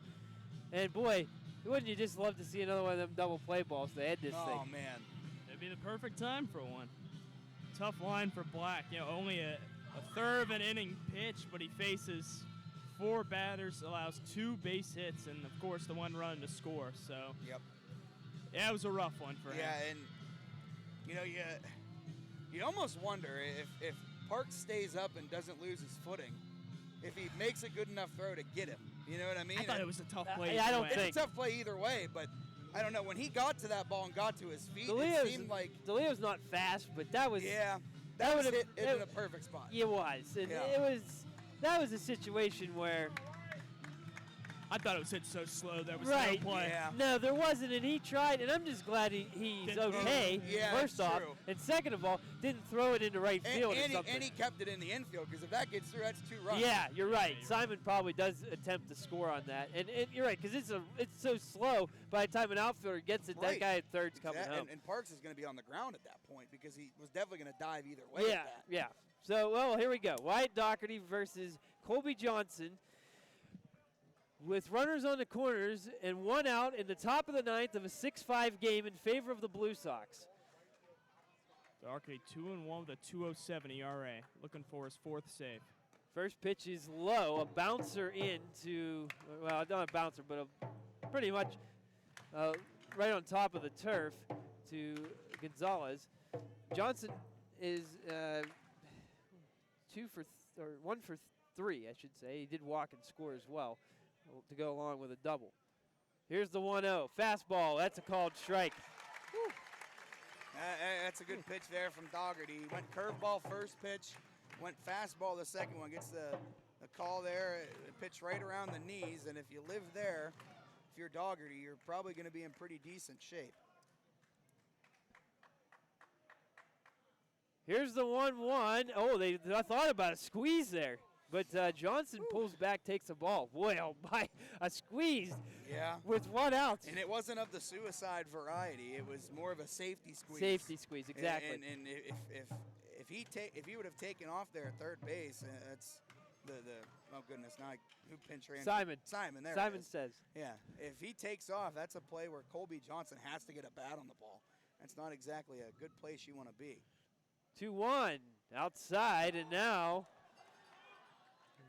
you got to get a strike across, or the bases are going to be loaded here for Austin Norman. The last guy you want. Right. Yeah. But Johnson, you want to just swing away the bat here, inning 3-18 with runners in scoring position. Yeah. I understand maybe when to catch the defense off guards, but my goodness, the play it's going to be at home anyway.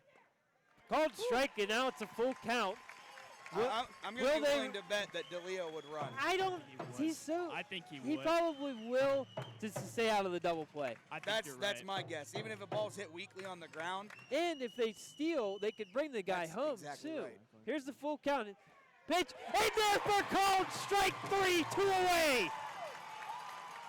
He can't look at that pitch. I'm sorry, you just can't look at it. That was painted.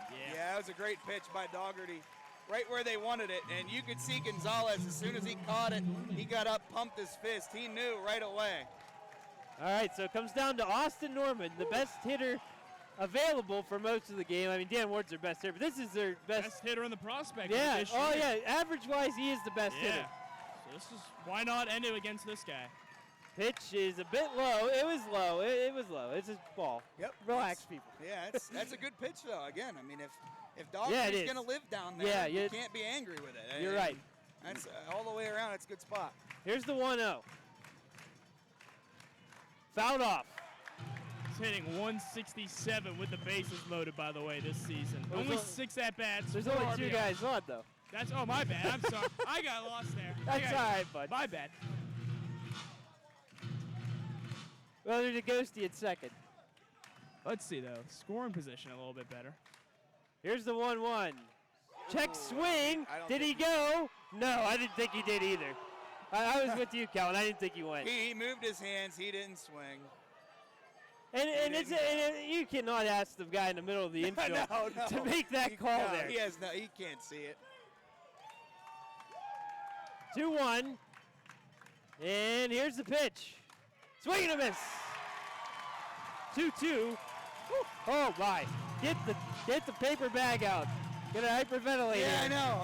My heart's a pounding right now. Crowd's on their feet here.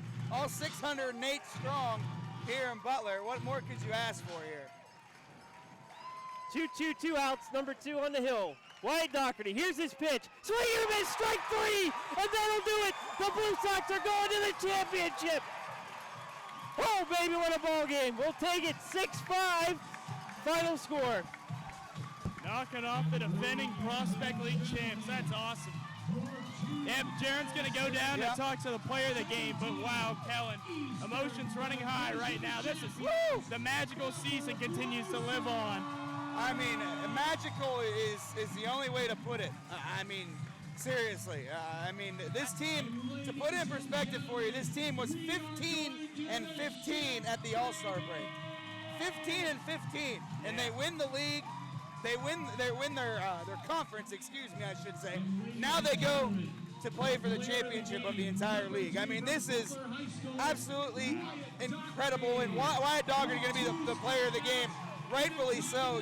Strikes out only too many faces in a high-pressure cooker situation. I mean, that's. I mean, what else can you say? I mean, this has been absolutely incredible. It was a great finish from Dougherty coming in that way, but I think the biggest thing, we'll get to the game in just a moment here, but let's just talk about how this season started for the Blue Sox. I mean, this was a team bumbling around at the end of June. They get into July, and they just got extremely hot, and wow, it's incredible they're at this point. But let's talk about Josh LaPiana in this one, because he gave up 4 runs, all earned, but 2 of them were runners he left behind and the bullpen allowed, but he was simply nasty tonight. 11 strikeouts in 7 innings, and he gets the win. He was fantastic. I mean, LaPiana, yes, the 4 runs, not all of them necessarily his fault. You know, Switalski came in and just ran into some tough luck in that inning, too. But I mean, or Lampiana, excuse me. Yeah. He literally was the cog that kept this game together. If he doesn't pitch as well as he does throughout this game, I don't know how Butler beats West Virginia tonight. I really don't. I don't think they do. In that case, he had the breaking ball going. We talked about that all night, but fantastic outing from him all around. He improves to 4-1 with the victory in this one, the 7-inning outing. Let's talk about the runs, how they scored. Looking back, it all started that first inning, really, for the Blue Sox. Got the crowd jumping after the Miners had struck in the first inning on back-to-back base hits and then a sacrifice fly. Pavin Parks with that long ball to right field. That, wow, you felt like this was going to be a special night based on that. Yeah, it definitely was. And then, that ball from Pavin Parks was incredible, and that home run got the team going. I mean, you give up an early run, and you're kind of thinking, okay, where do we go from here? And then Pavin Parks, the second batter of the game, hits an absolute moonshot to right center. And then the Blue Sox score 3 runs. And look out, here comes the Gatorade bath. But then they scored 3 runs in the second inning. Yeah. And from that point on, the Blue Sox really didn't look back. But then again, West Virginia came rallying back too. Yeah, they did. They got some chances going into this one. We saw they struck in the second inning as well. A single by Ivan Acuna, and then an error got him to third base. 3 batters later, Eddie Gonzalez singles him in. They were up 2-1 at that point. But then right after that, Blue Sox struck for 3 runs. They just water bath Jaron. That's fantastic. Great stuff. About time. We've seen the Gatorade showers all year. And I was Jaron wondering when they were going to them. do it. I was wondering. They finally get him for good one. Stuff. What a time to do it finally. But going back to that bottom of the second inning, the Blue Sox were able to spawn with 3 runs thanks to that 2 RBI single by Pavin Parks and then the error by center fielder Austin Norman. And boy, just the first of a ton of errors, really, from the Miners in this one. And that's the story tonight. I mean, that really was the story. West Virginia kind of beat themselves. I mean, they put themselves in the end of this game to be in Out-hit the position Blue to Sox. win. Yeah, they did out-hit them. That's the craziest thing. They put themselves in position to win, yet they shot themselves in the foot and allowed the Blue Sox to take advantage. Yeah, that error allowed an extra run to score. That was pretty wild, though. And then no scoring for a couple innings. Blue Sox got a pair of runs in 1 an inning in the 5th and 6th. West Virginia responded with 2 in the 8th. That was a pretty wild 8th inning, wasn't it, Callan? We had a lot going on in that one. Yep. Austin Norman was at third base after a close play between him and James Meeker at third. Meeker thrown out shortly afterwards. Yeah.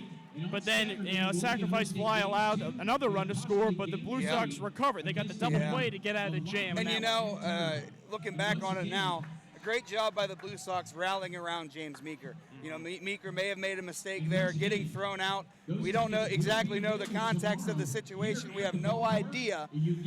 But I will say that they did a great job rallying around Meeker, and Switalski getting out of that inning with a double play, huge. It really saved the game for the Blue Sox when you really look at it.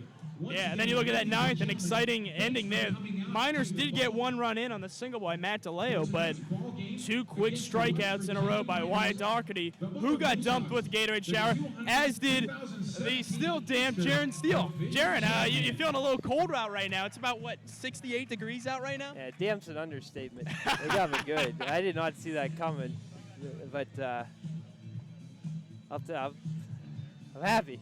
Well, let me ask you that, Jaron. You've been here longer than we have. What does this mean to you? This team started up in 2009. You started right around then. Now, obviously the first ever win here at Kelly Automotive Park in the playoffs, but not only that, going to the championship series. Yeah. Talk about that.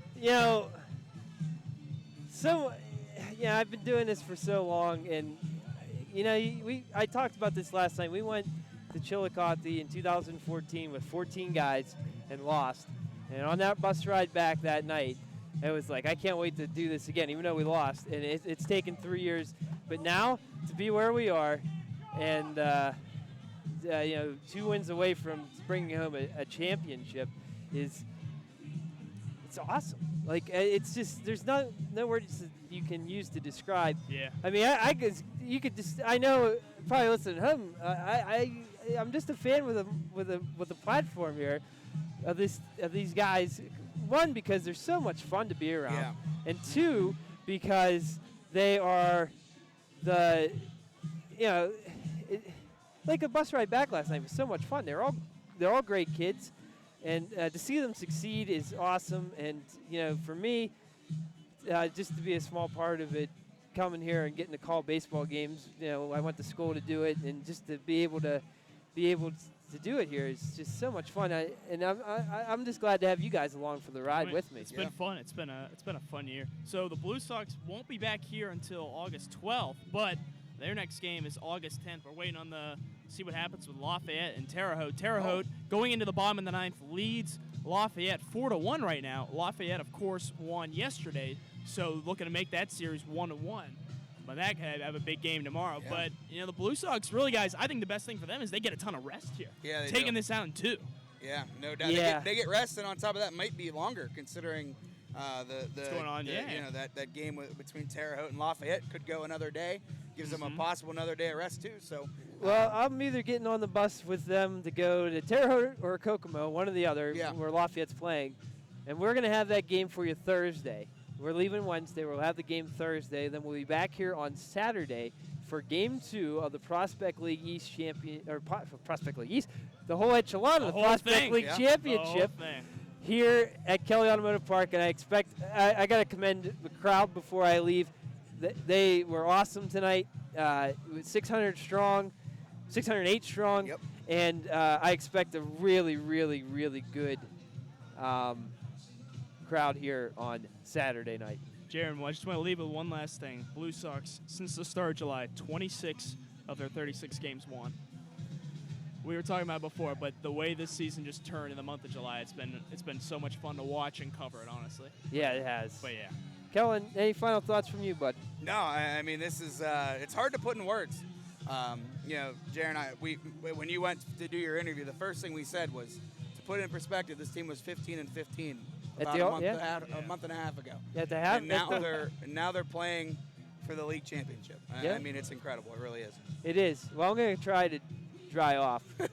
We got a little bit of celebrating to do tonight. Yeah, we do. But I appreciate everybody out there that listened, and everybody out there that put up with the emotions that come out of my mouth. This 3-man team's coming back for another ride on Saturday. Yes, so we'll do it again then. Final score here tonight, Butler 6, West Virginia 5 in a nail-biter. Now, Game 1 of the Prospect League Championship on Thursday. We'll talk to you then. Have a great night, and let's go Blue Sox.